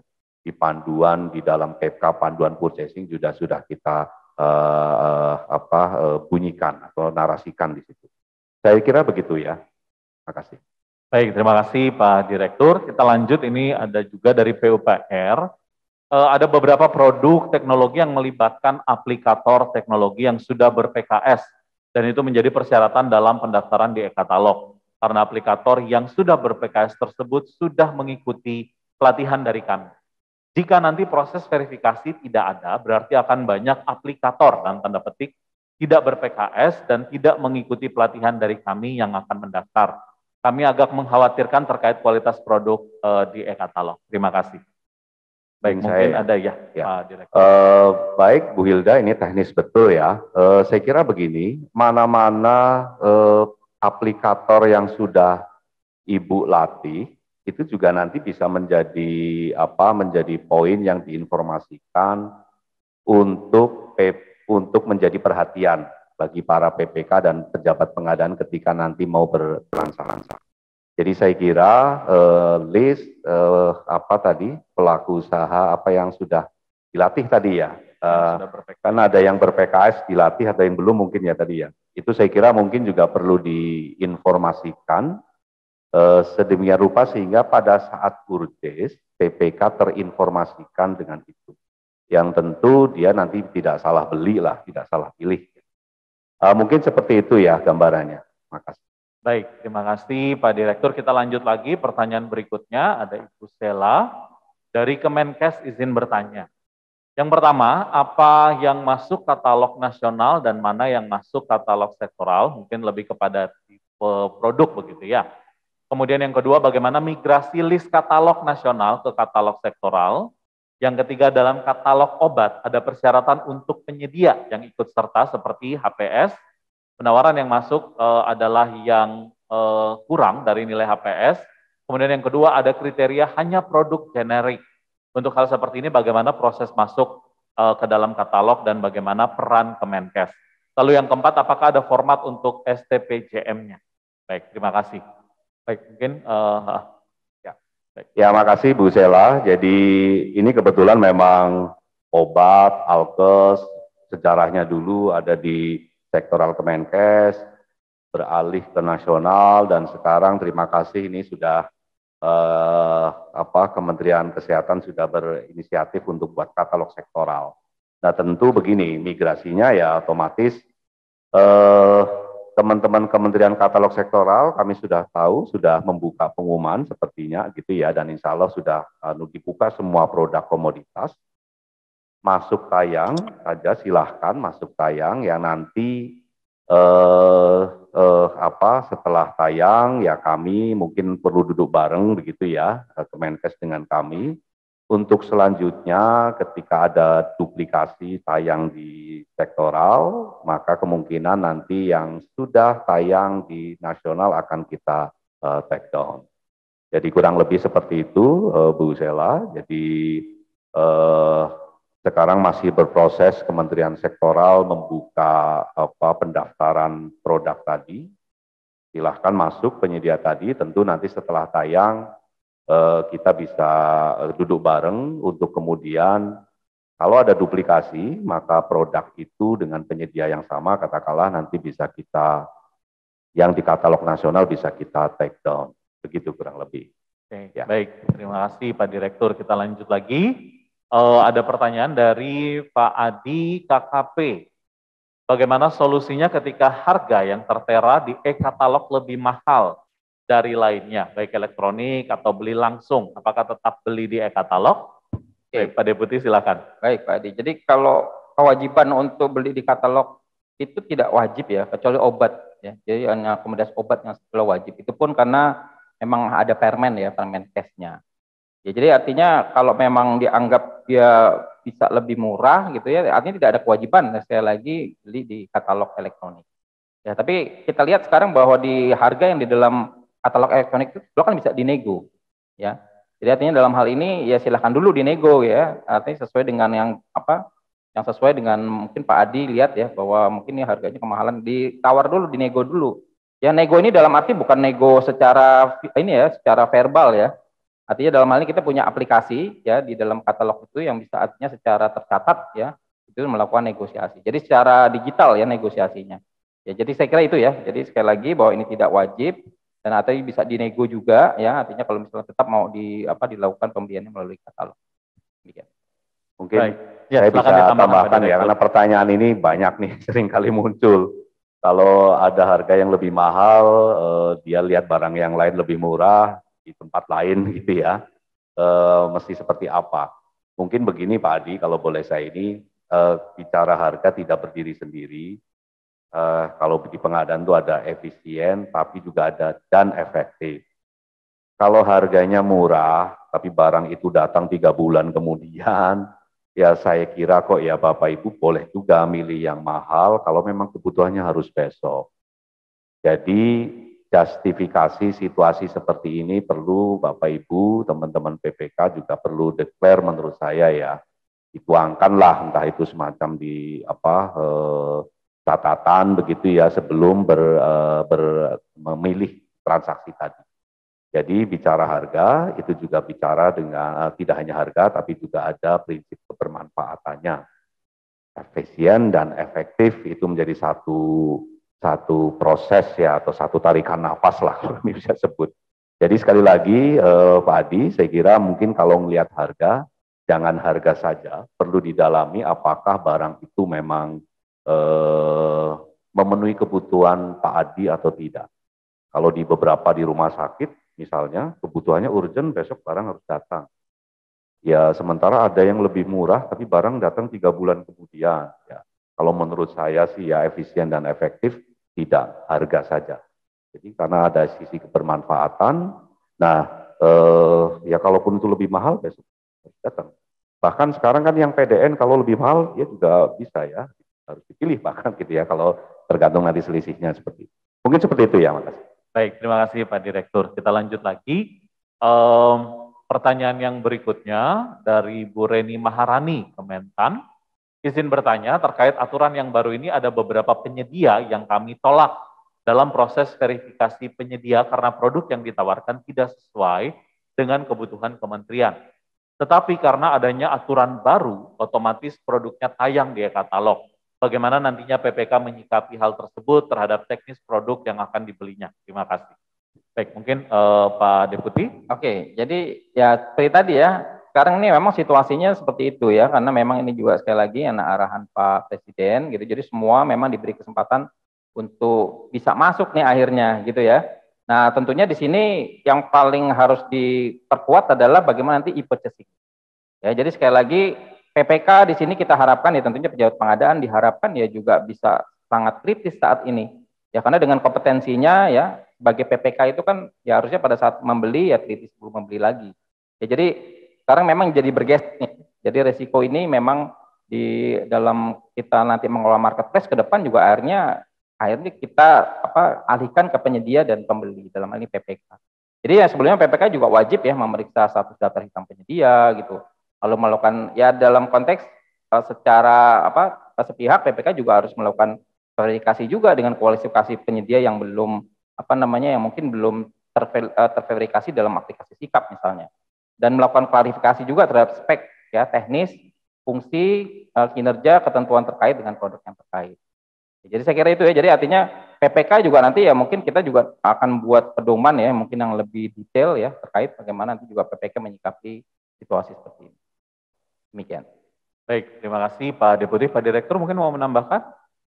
Oke, baik, sama. Baik, kita lanjut lagi. Ini ada tambahannya juga dari Kementan. Izin bertanya kembali, apakah nantinya dalam sistem e-purchasing akan ada penilaian kinerja penyedia terhadap produk yang telah dibeli PPK, seperti marketplace yang dapat menjadi pertimbangan PPK lain untuk membeli produk tersebut? Baik. Ya, jadi sebetulnya memang secara aturan ya, yang namanya PPK itu selalunya harusnya menyampaikan ya kinerja dari penyedia itu. Makanya kita sekarang benar-benar memfungsikan Sikap ya atau sistem informasi kinerja penyedia. Ya, jadi nanti ya seperti halnya kita beli di marketplace ya, di free market itu kan juga betul gitu ya, kita diberi kesempatan untuk melakukan penilaian. Ya, jadi nanti penilaian juga mungkin nggak serumit ya yang sebelumnya ya. Nanti kita mungkin akan menyiapkan seperti kayak bintang-bintang aja 5 gitu ya, tergantung dari kinerja dari penyedia yang kita transaksikan. Itu ya, cuman mungkin dari sistem nih Pak Yuli mungkin bisa disampaikan kira-kira sudah di situ belum ya, tapi intinya memang arahnya akan ke sana, Bapak Ibu sekalian. Mudah-mudahan sekarang sih sudah ya, diselesaikan oleh ya. Ya, insya Allah kita sudah siapkan fitur untuk teman-teman PPK itu menilai, dan memang kami harapkan seperti itu. Jadi nanti pada waktunya memang akan ada penyedia mitra katalog yang dapat bintang berapa, bintang 5 gitu ya. Karena itu bagian dari kita menilai atau mengevaluasi kinerja penyedia atau mitra katalog. Jadi saya berharap teman-teman PPK, pejabat pengadaan aktif menilai sehingga apa yang nanti Bapak Ibu lakukan itu juga membantu teman-teman PPK yang lain tahu penyedia ini yang bagus, yang ini, dan ratingnya nanti akan kelihatan. Jadi mirip Pak seperti marketplace. Ya, jadi memang kita harapkan nanti memang ke depan PPK dan pejabat pengadaan ini memang juga jadi lebih tertib ya Bapak Ibu sekalian, karena saat ini juga banyak yang memang sudah pesan gitu ya, tapi dibuat gantung aja gitu tanpa ada penyelesaian transaksi gitu, dan pada saat transaksi tidak melakukan penilaian kinerja. Ya tadi saya sampaikan bahwa sebetulnya defaultnya kita punya suatu instrumen ya atau suatu fitur di dalam e-purchasing pada saat selesai melakukan transaksi, itu ada fitur yang namanya untuk melakukan penilaian kinerja ya, sampai dalam tahapan akhir serah terima barang. Jadi kira-kira harapan kami nanti PPK dan pejabat pengadaan bisa melakukan ini secara tertib ya, untuk akhirnya bisa menjadikan referensi dari suatu penyedia ini kepada PPK atau pejabat pengadaan yang akan bertransaksi setelah itu. Baik, terima kasih Pak Deputi. Kita lanjut lagi, berikutnya ada Pak Amin dari BRIN. Izin bertanya terkait katalog sektoral inovasi saat ini yang proses maturitas atau kurasi produk inovasinya dilakukan oleh BRIN melalui keputusan Kepala BRIN ya, dengan keputusan Kepala LKPP, ini apakah tetap dilakukan oleh BRIN atau melalui sistem e-katalog? Terima kasih. Ya, teknisnya sih memang diberikan kewenangan kepada BRIN ya untuk terkait dengan produk inovasi ini ya, sebagai kementerian teknis yang menangani produk inovasi. Tapi secara teknis ya Pak Amin, apa kabar? Jadi memang ada dua proses ya kalau saya lihat di sektoral inovasi. Yang pertama, ini sepenuhnya sebenarnya dari kendalinya ada di BRIN ya Pak Amin, maaf. Jadi apakah produk ini bisa kita kategorikan sebagai produk hasil inovasi? Itu yang kemudian kan melalui BRIN nomor 7 ya, sepertinya itu diatur.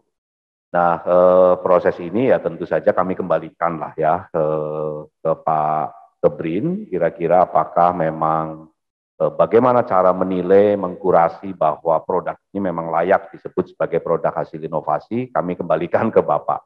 Tapi kalau itu sudah tentu nanti mekanismenya sekali lagi ya seperti dengan yang lain, penyedia yang sudah dinilai produknya tadi produk inovasi, maka dia tinggal menginput dan otomatis nanti akan tayang. Begitu kurang lebih.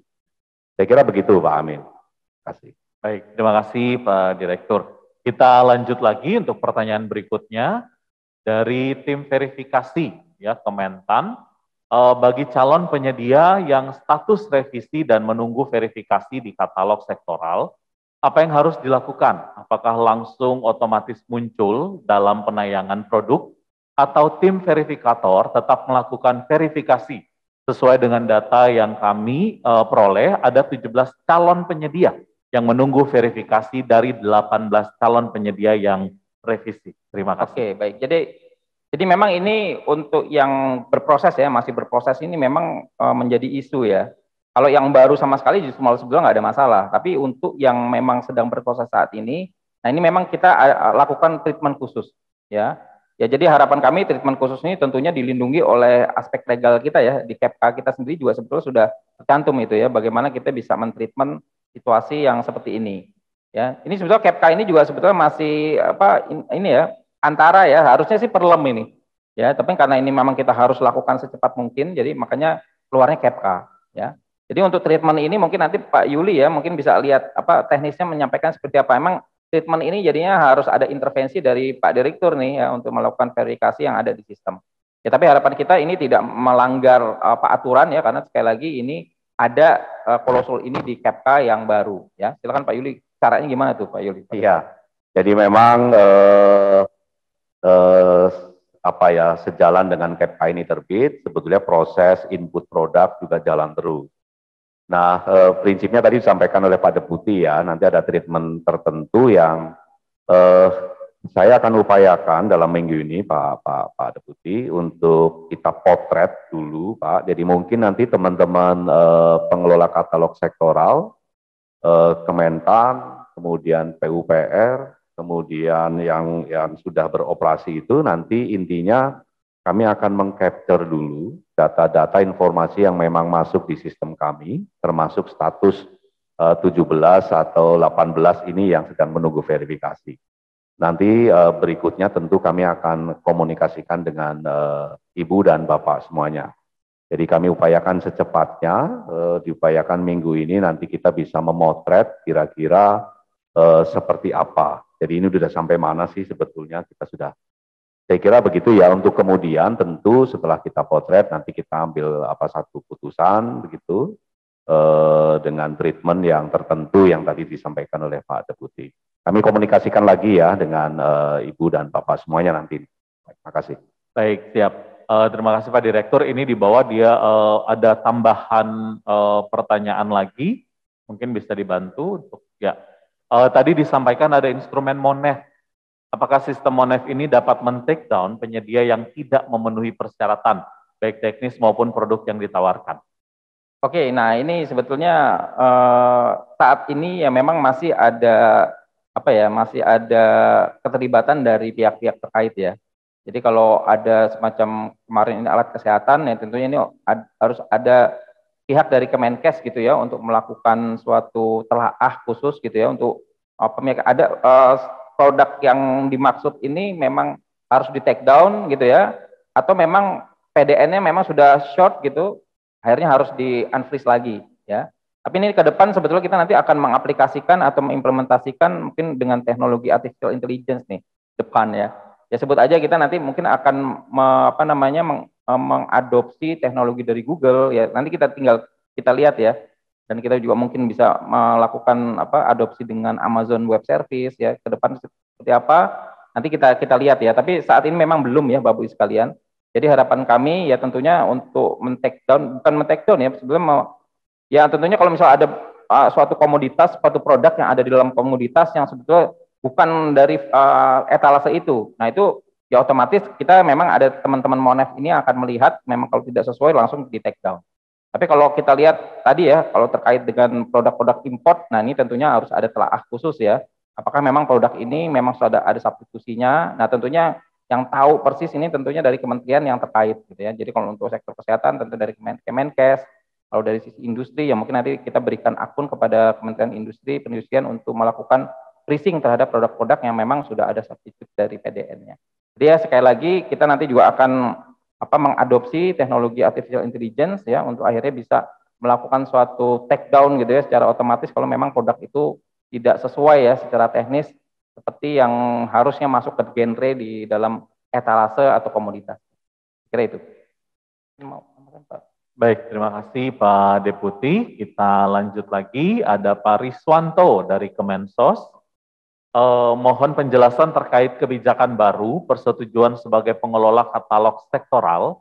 Apakah KL yang belum mengajukan sebagai pengelola katalog sektoral secara otomatis menjadi pengelola katalog sektoral dengan adanya keputusan Kepala LKPP nomor 44 tahun 2022?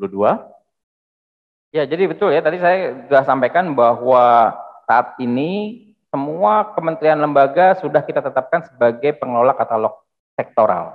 Ya demikian pun Pemda ya, dalam hal ini kita juga keluarkan Kepka ya terkait dari semua pemerintah daerah, provinsi, kabupaten, kota sekarang sudah bisa menjadi ditetapkan sebagai pengelola katalog daerah ya atau lokal. Ya jadi artinya dalam hal ini biasanya kalau kita mengusulkan ini kan tentunya ada suatu proses ya. Kita apakah sudah sesuai KPBJ-nya sudah level 3 gitu ya, LPSE apa sudah standar 5. Sekarang sudah tidak lagi ya. Jadi semua sudah kita tetapkan kementerian lembaga sebagai pengelola katalog sektoral. Demikian Pak. Baik, terima kasih Pak Deputi. Kita lanjut lagi teman-teman panitia, mungkin bisa ditunjukkan dulu yang instansinya sudah terbaca. Jadi kita bisa sesuai dengan kegiatan kita pada hari ini. Baik, ada Ibu Septi dari Kementan.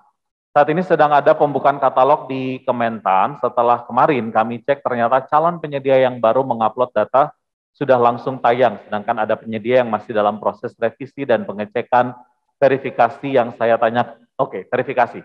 Yang saya tanyakan, yang menjadi dasar langsung penayangan itu apa dan yang belum tayang itu kenapa? Mohon penjelasannya karena yang terlebih dahulu mengupload ternyata belum tayang. Kenapa berbeda-beda treatmentnya?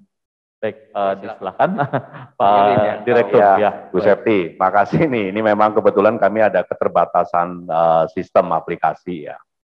Jadi ada beberapa penyedia yang sudah terlanjur masuk produk, sudah terlanjur berproses. Itu yang kemudian memang perlu treatment tertentu. Lebih karena memang aplikasi kami, existing aplikasi kami masih begitu situasinya. Justru memang ini nggak bagus ya, memang ya, tapi makanya kepingin secepatnya yang mereka sudah terlanjur masuk mau kita berikan satu treatment. Terhadap yang baru malah bisa otomatis tayang. Itu artinya memang ya begitu bisnis proses ke depan semua nanti akan bisa. Jadi Bu Septi minta maaf, ini ada keterbatasan sistem kita yang membuat kemudian yang sudah terlanjur masuk ngantri itu perlu treatment tertentu karena keterbatasan aplikasi tadi. Saya kira seperti itu. Ya, baik. Terima kasih Pak Direktur. Kita lanjut lagi, Bapak Ibu. Oke, ini ada Pak Abdul Majid dari Kementerian BUMN. Mohon bertanya apakah produk yang tayang di e-katalog dan toko daring sudah dilakukan seleksi terhadap kualitas, harga, dan kandungan TKDN. Oke, Bapak Abdul Majid ya. Jadi ya sekali lagi ya saat ini kita nih betulnya sesuai dengan arahan Pak Presiden lagi ya. Jadi kandungan TKDN seperti yang SNI dan lain sebagainya itu sudah tidak lagi menjadi persyaratan. Nah, jadi artinya kita masukkan aja dulu semuanya gitu ya, produk-produk yang ada. Nah, jadi sudah seperti kayak marketplace nih ya Bapak Ibu sekalian. Jadi nanti bagaimana kita memilih kualitas segala yang terkait dengan harga ya. Nah, ini ada nanti dalam panduan dari PPK ya, dari pembeli. Ya, jadi tadi sudah disampaikan beberapa kali oleh Pak Yuli bahwa nanti sebetulnya dalam hal ini bagaimana nanti PPK dan pejabat pengadaan ini juga nanti ikut serta dalam memfilter atau melakukan pemilihan terhadap produk yang akan dibeli. Seperti itu Pak Abdul Majid. Baik, mau ditambahkan Pak Direktur, disilakan. Ya, jadi memang prinsipnya tadi sudah disampaikan oleh Pak Deputi ya, PDN itu pertama statusnya begitu ya, kalau yang di katalog itu ada yang PDN ber-TKDN. Ber-TKDN itu tentu saja sudah melalui proses verifikasi dari teman-teman P3DN Kemenperin, tapi ada juga PDN yang memang self declare menyatakan. Jadi ada produk-produk tertentu Pak Abdul Majid yang memang ya seperti kayak batu, kerikil, pasir itu yang nggak bisa ya dihitung TKD-nya, tapi dia kayaknya kok dipastikan itu dari sungai memang di Indonesia gitu ya. Jadi memang seperti itu Pak Majid. Oke. Baik, terima kasih Pak Direktur. Kita lanjut lagi. Ada Pak Yudi Hartiana dari PUPR. Saya Yudi dari Ditjen Bina Marga, Kementerian PUPR. Jika produk yang sudah tayang dan tidak dimanfaatkan atau tidak ada yang beli, berapa lama akan dilakukan evaluasi terhadap produk tersebut sampai dihapus dari list e-katalog? Baik Pak Yudi, mungkin saya coba jelaskan. Jadi di atribut isian, bagaimana nanti teman-teman penyedia pelaku usaha mengisi informasi yang berkaitan dengan produk, di situ ada salah satu informasi masa berlaku. Yang ketika masa berlaku ditulis oleh penyedia tadi, katakanlah masa berlakunya sampai 30 Agustus, tanggal 30 Agustus, maka otomatis sistem akan produk tadi akan turun otomatis dengan sendirinya. Jadi ada beberapa produk Pak Yudi yang memang misalnya kayak obat itu memang ada masa expirednya ya, sehingga informasi itu ditulis oleh teman-teman pelaku usaha dan sistem akan dengan sendirinya akan turun dengan sendirinya. Nah, yang menarik barangkali untuk produk-produk konstruksi, nah kami kembalikan ke bagaimana kira-kira produk konstruksi itu awet atau enggaknya ya, itu intinya dikembalikan ke pelaku usaha lah. Kayak semen gitu ya, tapi semen kan bisa ada terus ya. Ada terus ya. Ya seperti itu Pak Yudi. Ya, baik, terima kasih Pak Direktur. Kita lanjut lagi, ada Pak Jamal dari Biro PBJ Kementerian Kesehatan.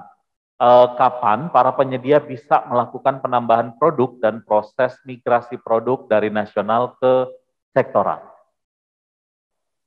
Ya Pak Jamal, jadi tadi juga sudah kita sampaikan ya, poinnya begini Pak Jamal, silahkan nanti pelaku usaha yang sudah mendaftar menginput produk tayang di katalog sektoral, silahkan nambah saja produk-produk itu sepanjang memang itu sudah dibuka ya. Nah nanti sambil jalan Pak Jamal, nanti kita coba kenali mana-mana yang itu duplikasi atau sama dengan yang tayang di katalog nasional. Pelan-pelan yang katalog nasional akan kami take down Pak Jamal, sehingga nanti cukup tayang di katalog sektoral saja. Jadi semakin ke depan nanti mudah-mudahan produk alkes atau obat yang ada di katalog nasional akan turun setelah dipastikan yang di sektoral tayang, itulah. Jadi kami nggak mau turun dulu lah sebelum di katalog sektoral Pak Jamal juga menayangkan. Saya kira seperti itu. Baik, terima kasih Pak Direktur. Kita lanjut lagi, ada Pak Jayadi dari Kemenperin terkait akun yang akan digunakan untuk freeze unfreeze suatu produk, apakah akun tersebut akan diberikan kepada semua pengelola katalog? Ya, saat ini mungkin yang masih bisa melakukan freeze unfreeze itu masih di kita ya Pak Yudi ya. Tapi memang ke depan ya tentunya kita akan berikan kepada pihak-pihak yang nanti punya kewenangan ya. Jadi seperti Pak Jayadi di Kemenperin nanti sebetulnya kita sudah siapkan tuh untuk Kemenperin ya. Jadi artinya kalau memang Kemenperin nanti memang kita sudah bisa kasih green light gitu ya untuk bisa melakukan freeze, ya nanti Pak Jayadi dan tim nanti di Kemenperin bisa melakukan itu. Tapi saat ini memang kita masih belum ya, belum. Artinya Kemenkes pun pada saat mau melakukan freeze produknya itu juga masih berkirim surat ke LKPP. Tapi ini mungkin dalam waktu dekat ini kita akan berikan ya kepada kewenangan authority untuk freeze dan unfreeze kepada Kementerian Kesehatan, karena memang saat ini ya kita lihat yang paling paham betul ya terkait dengan produk mana yang harus di freeze ya maupun di unfreeze ini adalah kementerian yang terkait. Saya kira itu ya Pak. Ya sambil jalan mungkin pada butuh izin kita juga sudah membuat semacam draft SOP begitu Pak. Nanti mungkin sebelum itu tayang dan ya nanti ke depan memang boleh jadi teman-teman pengelola katalog diberi kewenangan ya, nanti lihat diskusi kita pada saat bahas SOP. Seperti itu. Jadi memang Pak Jayadi salah satu poin yang kenapa kok ini tidak serta-merta kami berikan itu lebih karena memang perlu semacam penilaian teknis produk mana yang sama identik dengan produk lainnya. Jadi produk impor alat jarum suntik impor mana yang itu sudah bisa disubstitusi jarum suntik yang produk dalam negerinya. Nah itu kan perlu orang yang memang memahami jarum suntik. Kalau kami mungkin tidak paham gitu ya. Nah seperti itu. Termasuk barangkali yang menarik produk-produk yang pasaran, yang umum.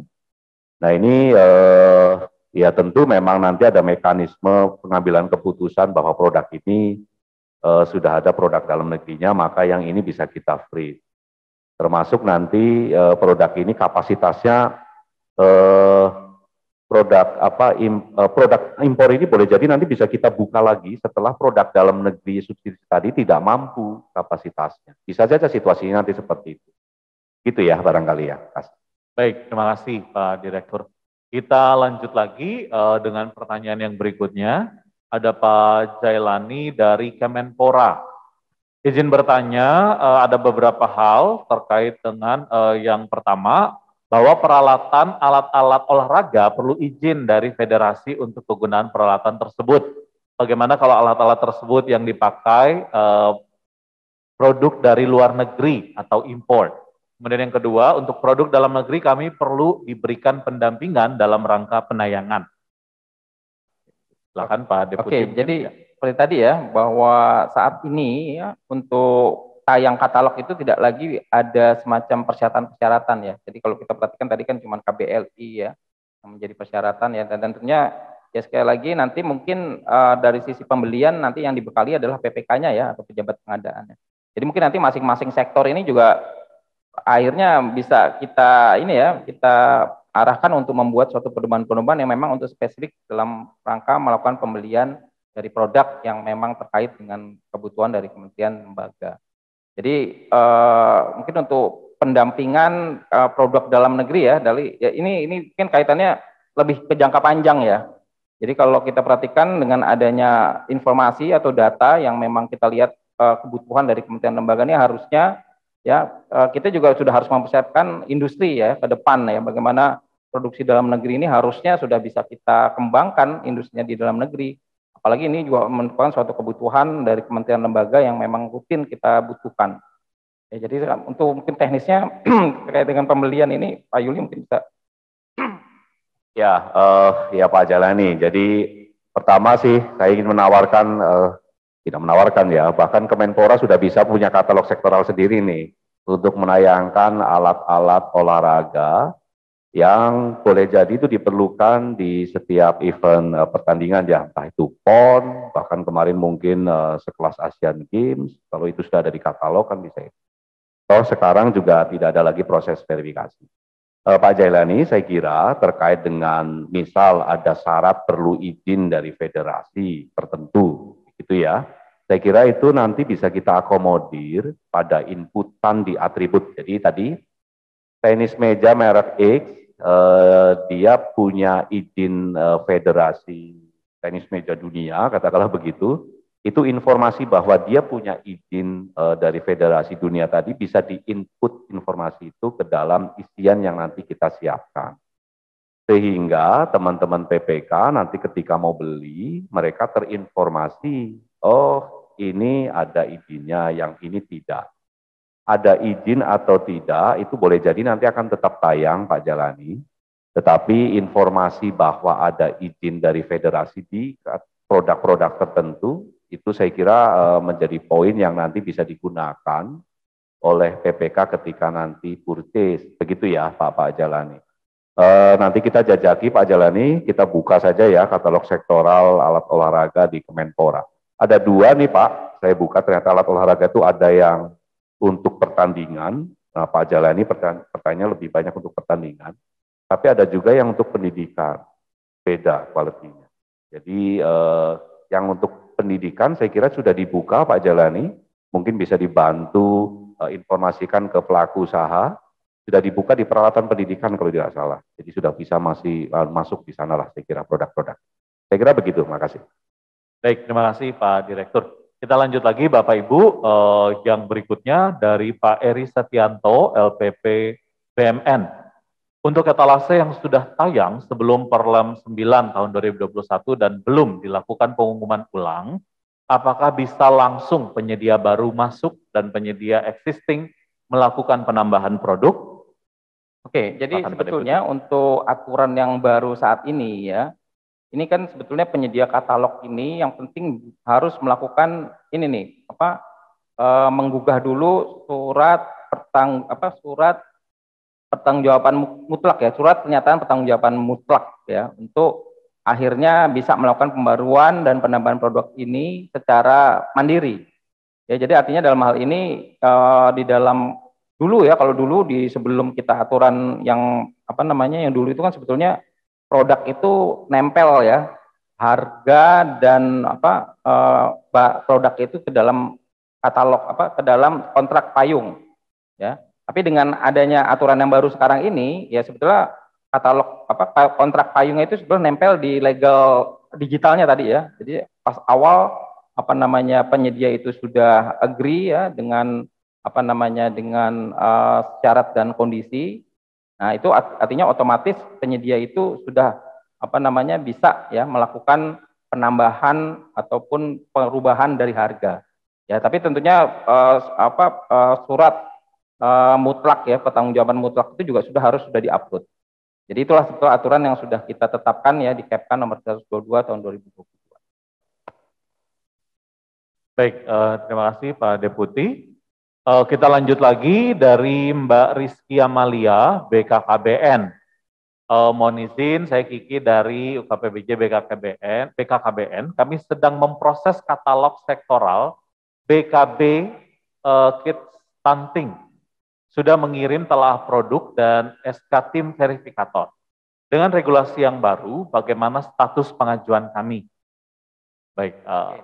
Ini sudah ada etalasenya belum ya? Kalau memang belum ada etalasenya, memang produk ini memang masih perlu dilakukan.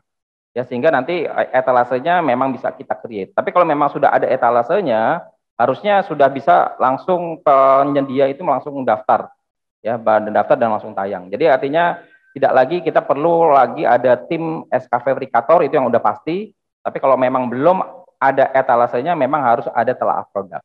Dan telaah produk ini ke depan tidak lagi harus mendapatkan persetujuan dari LKPP, ya, karena memang kementerian, lembaga, bahkan pemerintah daerah sekarang sudah bisa langsung ya melakukan telaah produk yang langsung bisa dibuatkan etalasenya.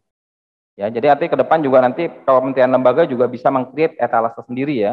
Tapi sekarang aplikasinya siap apa enggak, mungkin Pak Yuli bisa update.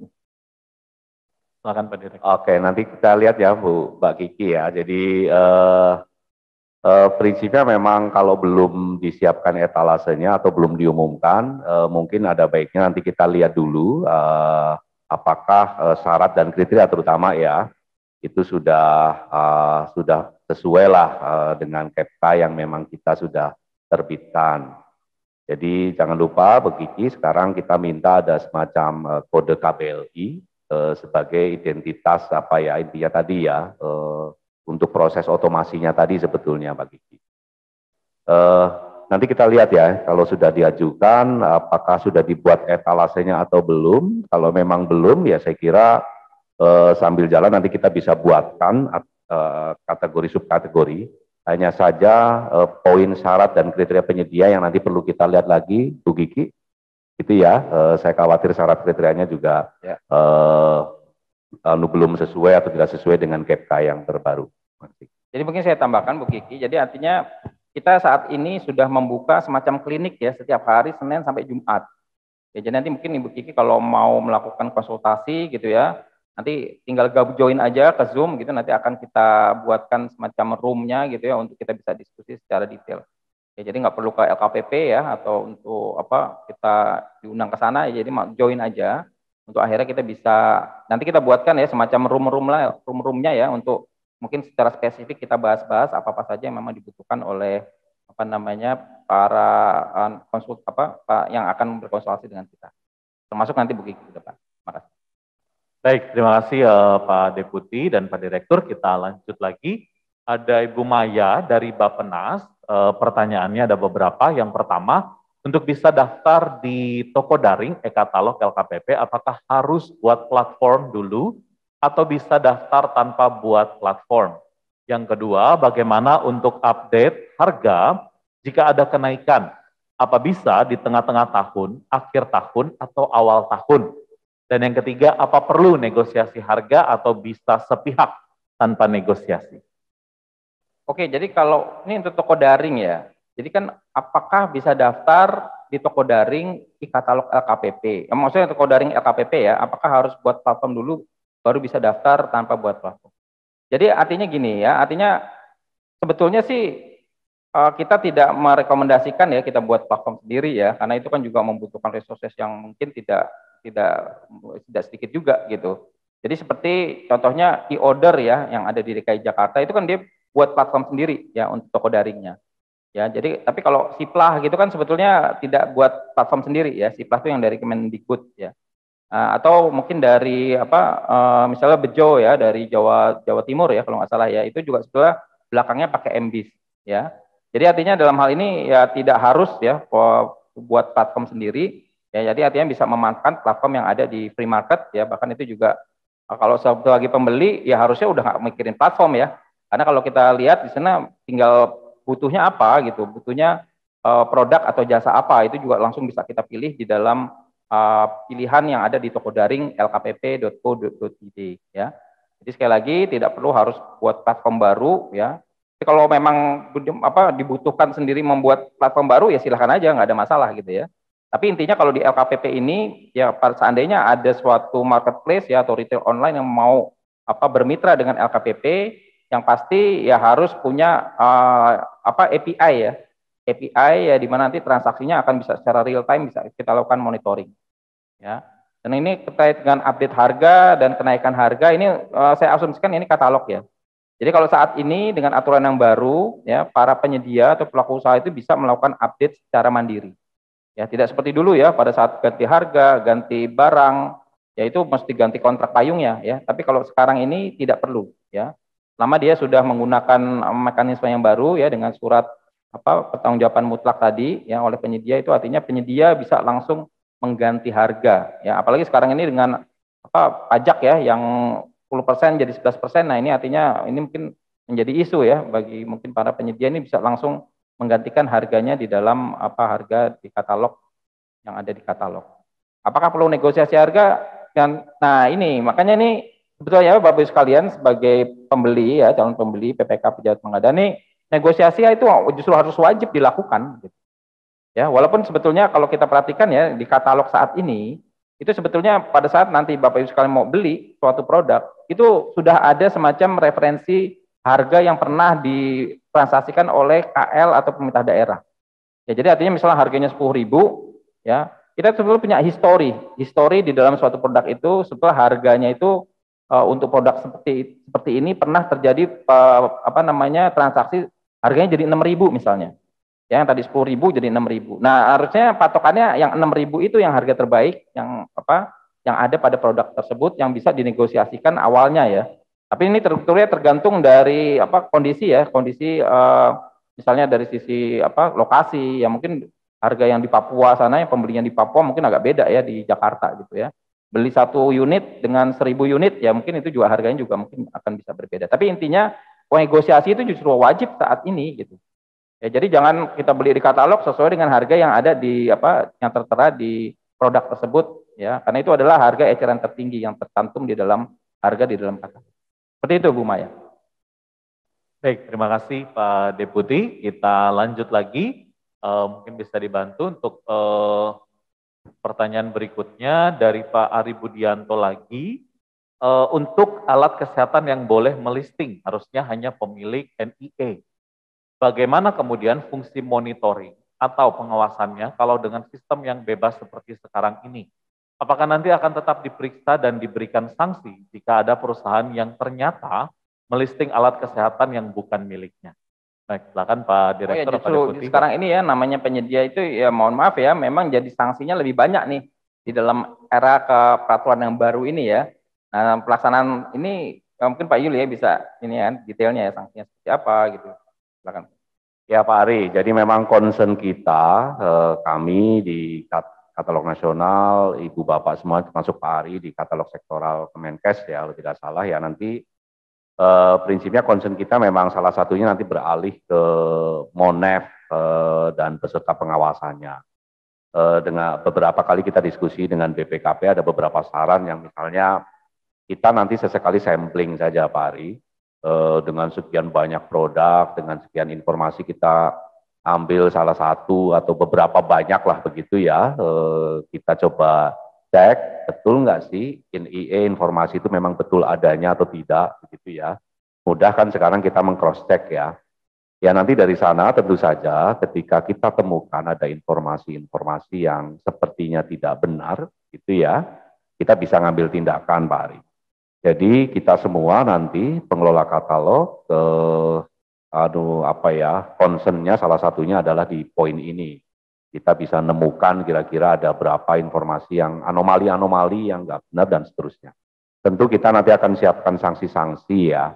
Ada beberapa yang tingkatan yang biasalah kita nanti akan lakukan. Yang pertama, produk tadi boleh jadi tetap tayang, tapi bisa saja kita freeze, tidak bisa dibeli.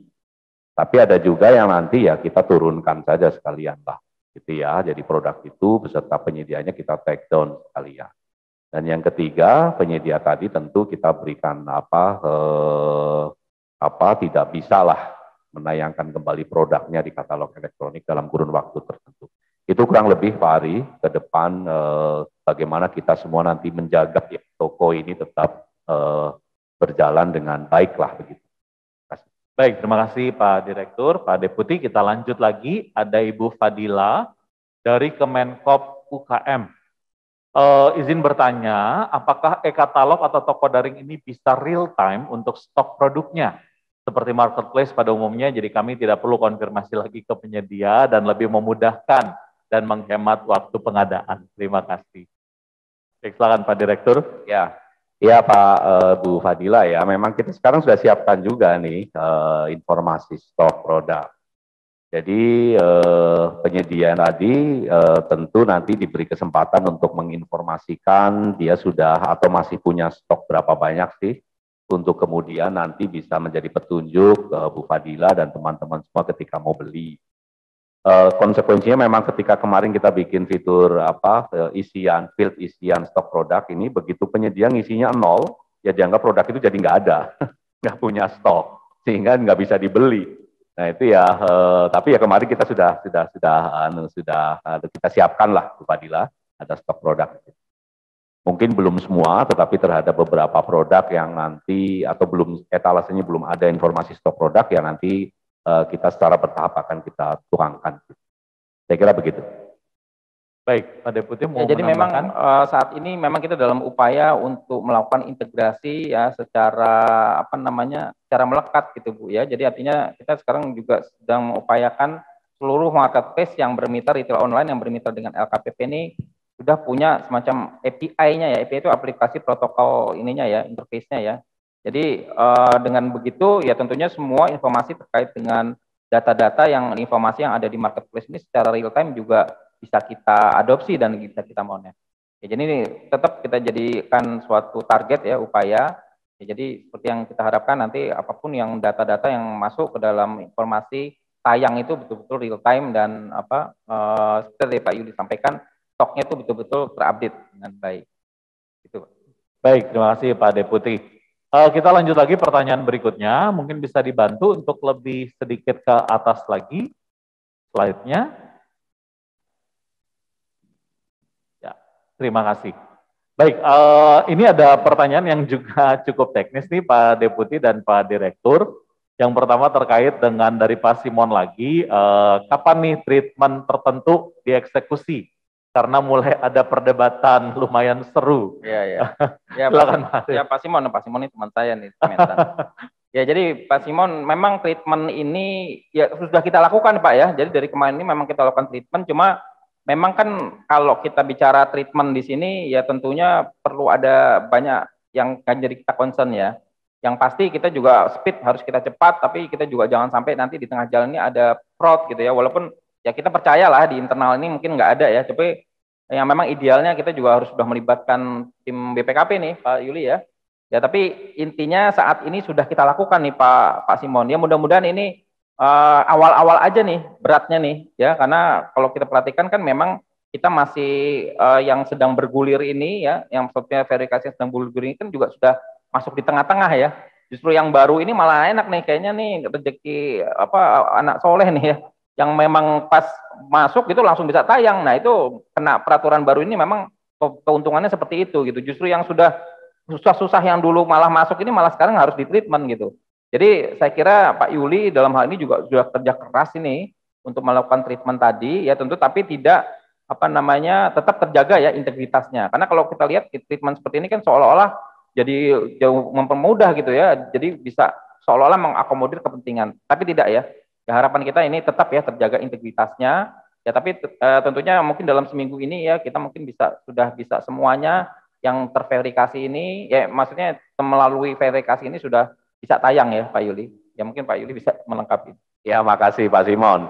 Jadi memang betul ini Pak Simon. Nah, sekali lagi saya ulangi, ini ada keterbatasan sistem yang membuat kemudian justru yang sudah duluan masuk itu malah seperti yang Pak Simon tadi ya, seperti seolah-olah ada beda perlakuan. Jadi kebetulan ada keterbatasan sistem di mana sistem itu ada alur proses yang sudah terlanjur masuk ke kantong sini itu yang harus ditreatment. Tapi kalau masih di kantong awal itu justru malah jalan tol langsung gitu ya. Nah ini sih Pak Simon. Tapi sekali lagi tidak ada ini lebih karena teknis saja. Boleh jadi Pak Simon, nanti saya juga butuh teman-teman Kementerian Pertanian, Pak Simon dan kawan-kawan untuk membuat satu, nanti kami akan men-treatment seperti ini ya. Itu ya. Jadi karena memang salah satunya begini Pak Simon, boleh jadi nanti Pak Simon tetap perlu ngeklik. Nah, saya kan maunya sebetulnya enggak, tapi karena sistem menuntut itu tadi, aplikasi tadi menuntut itu. Nah, jadi mungkin untuk termasuk untuk kementerian lain, kami akan meng-capture dulu kira-kira yang masih kantong-kantong itu berapa banyak, dan sesegera mungkin kami ingin setiap kantong-kantong antrian itu ya bisa nanti kita kasih treatment lah. Begitu ya. Nanti per kementerian nanti kami akan undang lah kalau perlu lah. Jadi dalam minggu ini Pak memonya. Terima kasih. Baik, terima kasih. Ini ada dari Putu Hari, cuman belum ada nama instansinya. Apakah berkenan Bapak baik? Dari Pak Putu Hari bertanya terkait dengan apa sanksi jika tidak melaksanakan pembelian produk dalam negeri. Nah, silakan Pak Deputi. Ya, jadi ini kalau kita lihat sanksi ya, sebetulnya itu udah ada undang-undangnya ya Pak. Jadi ada Undang-Undang Nomor 3 ya, Kementerian itu tahun 2000 berapa ya? 2014 ya. Dan diturunkan ada PP 29 2018. Nah, kalau Bapak simak ya di PP 29 2018 itu ada itu Pak, sanksi-sanksi bagi pembeli ya, dalam ini PPK pejabat penggadaan yang tidak memenuhi kriteria ya. Jadi itu ada kriterianya juga Pak, Bapak Ibu sekalian ya, yang pasti kan ada ya di dalam PP 29 itu bahwa sanksi itu bisa aja dia didenda ya, paling tinggi 500 juta itu. Dan ada juga sanksi yang agak galak nih ya, jadi Pak, pokoknya dipecat lah ya dari jabatannya gitu ya.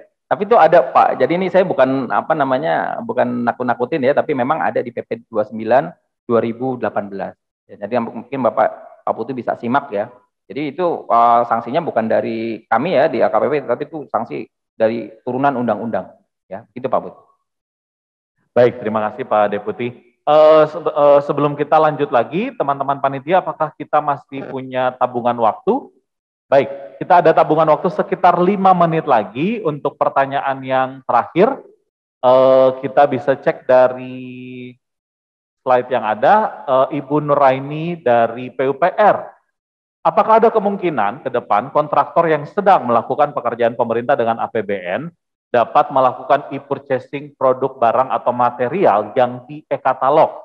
Misal tadi aspal atau campuran aspal terkirim, mengingat PPK hanya dapat membeli barang untuk paket pekerjaan padat karya atau swakelola yang volumenya sedikit. PPK akan lebih memilih aspal terpasang gitu ya, atau produk jasa daripada membeli aspal terkirim saja, karena nanti bingung lagi memilih siapa yang akan mengerjakan. Baik Bu Nurin. Jadi ini hebat nih, pertanyaan ini memang menjadi PR kita ya. Jadi memang ke depan ya, karena kita sekarang memberdayakan optimal e-katalog ya dan toko daring. Jadi nanti ke depan memang kontraktor bisa melakukan pembelian melalui e-katalog ya atau toko daring. Ya, cuman kan sekarang mekanisme seperti apa? Nah, ini yang sebetulnya sedang kita lakukan ya, apa namanya, kajiannya, sehingga nanti ke depan yang namanya pihak ketiga ini artinya kontraktor ya, tentunya nanti juga bisa masuk apa untuk bisa melakukan e-purchasing. Karena kalau saat ini, kalau Bapak Ibu sekalian perhatikan, siapa sih yang sebetulnya bisa beli e-katalog? Itu kan tentunya yang sudah punya akun sirup gitu ya, yang artinya pembelian itu memang asalnya dari dia punya ID sirup dulu ya. Ya, tapi kalau kita perhatikan sekarang kok rumah sakit yang BLU itu kan bisa kan beli obat gitu ya di katalog. Nah, itu kan karena mekanismenya diberikan apa namanya ID-nya melalui Kemenkes gitu ya. Nah, kalau dari kontraktor nanti yang beri ID itu siapa gitu. Ya, tentunya nanti mungkin Kementerian PUPera ya. Nanti ke depan seperti apa mekanismenya ini sedang kita pikirkan dalam waktu dekat ini. Kita akan buat aturannya karena itu kan harus kita jagain juga dari sisi aturannya ya.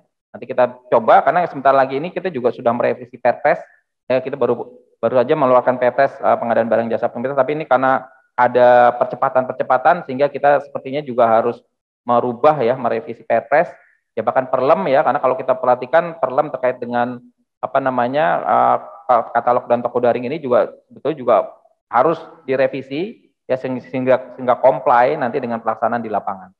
Ya, Pak Yuli mau menambahkan? Pak Yuli mau. Ya, makasih. Ini pertanyaan terakhir bagus ya menurut saya. Memang Bu Nuraini ini juga salah satu tadi disampaikan Pak Deputi ya. Mimpi kita bagaimana paket terbesar ini kan konstruksi ya, bisa kita ajak ke katalog. Jadi pertanyaan Bu Nuraini memang menjadi pertanyaan PR kami yang mimpinya sih sebetulnya kepinginnya bisa. Jadi apakah nanti penyedia bagaimana ya mekanisme kalau di Kemenkes itu rumah sakit swasta pun bisa dikasih ya akun untuk transaksi di katalog. Nah, kenapa yang ini tidak? Ini memang tadi masih dalam bahasan di internal kami, termasuk kemungkinan nanti misalnya kontraktor yang ditunjuk oleh PPK saja barangkali yang jadi pemenang tender itu yang bisa kita kasih kesempatan untuk beli produk di situ di katalog. Mungkin sebetulnya memang ada hal-hal teknis yang secara internal kami bicarakan dan pertanyaan Bu Nura ini memang menjadi PR kami lah. Saya kira begitu ya. Baik, terima kasih Pak Deputi dan Pak Direktur. Kita sampai di penghujung acara karena tadi juga adalah pertanyaan yang terakhir. Mungkin sebelum saya menutup kegiatan sosialisasi kita pada pagi menjelang siang hari ini, mungkin ada closing statement baik dari Pak Deputi maupun Pak Direktur. Silakan. Oke, jadi Bapak Ibu sekalian, jadi nanti kita pasti akan banyak pertanyaan ya, dan mungkin dalaman lagi ya, dari khususnya nih Bapak Ibu sekalian yang memang mengelola katalog sektor ya, sudah eksis ya. Jadi sekali lagi kita akan buka klinik ya, dan itu dimanfaatkan aja, ini mungkin bisa ditampilkan ya. Mungkin ada nomor telepon PIC gitu ya, mungkin juga waktunya. Nah ini ya, jadi ini kalau Bapak Ibu sekalian mau ya konsultasi ya tentang katalog sektor ya, ini apa nih, koordinator bidang perekonomian kemaritiman. Nah, ini tentunya yang kementerian yang di bawah bidang perekonomian dan kemaritiman ya, ini nanti koordinatornya adalah Pak Hari Sri Kahartan ya, ini ada nomornya dan ini ada anggota-anggotanya ya, jadi ada Mas Elangga, Mbak Sari dan seterusnya ya. Dan di sini juga mungkin bisa di capture ya, kita kasih kesempatan ya untuk koordinasi yang SDM, penanganan pengembangan manusia, pembangunan manusia dan kebudayaan. Ini nanti koordinator Pak Slamet Budiarto ya, dan ini ada anggotanya, silahkan nanti di kontak mereka ya. Dan selanjutnya apa lagi nih? Untuk cuman 2 aja ya. Udah ya. Jadi ini nanti Bapak Ibu sekalian bisa kontak mereka ya secara personal. Dan ini kalau ya Senin sampai Jumat ya. Cuman kalau Jumat ini memang mulainya jam 13.30 ya. Jam 13.30 sampai jam 15 ya. Karena hari Jumat kan ada sholat Jumat itu. Jadi saya kira itu ya Bapak Ibu sekalian, ini mudah-mudahan ini suatu hal yang memang untuk kita sudah bisa memenuhi arahan Pak Presiden gitu ya. Dan tentunya di sini Pak Kepala juga sudah sangat baik sekali ya merubah strategi dalam rangka kita melakukan percepatan ya PDN, pembelian PDN dan optimalisasi terhadap keterlibatan UMK dan koperasi di Indonesia ya. Harapan kami ya tentunya dengan adanya program ini ya apa-apa saja yang menjadi cita-cita kita ya 400 triliun tahun ini untuk PDN dan UMKM ini bisa tercapai ya. Tapi kalau misalnya kita lihat tadi sirup itu sudah memperlihatkan ya bagaimana sebetulnya ya harusnya secara perencanaan sudah di sana. Nah, tinggal nanti kita strateginya kita bagaimana implementasinya, realisasinya ini mudah-mudahan bisa kita kerjakan sama-sama ya dengan strategi yang sudah kita terapkan pada saat ini ya melalui KEPKA yang baru kita rilis ya dengan memberdayakan, mengoptimasikan e-katalog dan toko daring. Mungkin itu dari saya. Baik, terima kasih dari Pak Direktur. Ada closing statement? Baik, sudah diwakilkan oleh Pak Deputi ya. Ya, baik Bapak Ibu sekalian, dengan demikian berakhirlah acara sosialisasi kita pada pagi hari ini sampai siang terkait dengan percepatan pengelolaan katalog elektronik sektoral dan toko daring. Sekali lagi saya mau mengulang yang tadi sudah disampaikan oleh Pak Deputi bahwa setiap hari Senin sampai Jumat ada klinik konsultasi dan BIMTEK pengadaan barang jasa. Khusus untuk hari Jumat kita mulai di jam 1:30 siang. Kemudian hari Senin sampai hari Kamis di pukul 1 sampai 3 sore waktu Indonesia bagian Barat. Jadi mungkin memang Bapak Ibu dari wilayah Indonesia bagian tengah maupun timur akan menyesuaikan. Nah, sebenarnya kenapa klinik konsultasi ini penting Bapak Ibu? Karena biasanya di klinik konsultasi ini tidak hanya ada teman-teman dari katalog, tetapi ada juga teman-teman dari SDM. Jadi Bapak Ibu bisa juga konsultasi terkait dengan Jafung, pengelola pengadaan barang jasa, maupun juga tentang UKPBJ-nya. Begitu ya, jadi silakan datang berkunjung. Kalau tadi ada pertanyaan-pertanyaan yang tidak sempat dijawab karena keterbatasan waktu, maka kami tunggu kehadiran Bapak Ibu sekalian di klinik konsultasi ini, begitu ya. Nah, kemudian yang kedua terkait dengan kontak person, layanan konsultasi katalog sektoral, sudah dimunculkan lagi oleh teman-teman panitia pada layar Zoom Bapak Ibu sekalian. Silakan di screen capture terlebih dahulu, ada untuk koordinator bidang perekonomian dan kemaritiman, serta yang kedua dari koordinator bidang Polhukam dan pengembangan manusia dan kebudayaan. Silakan di screen capture. Baik, terima kasih banyak Bapak Ibu. Akhir kata mohon maaf apabila ada yang kurang-kurang dari layanan kami selama acara sosialisasi ini berlangsung. Mohon maaf dan sampai bertemu di kegiatan sosialisasi berikutnya. Wassalamualaikum warahmatullahi wabarakatuh. Salam sehat, salam pengadaan. Terima kasih, selamat siang.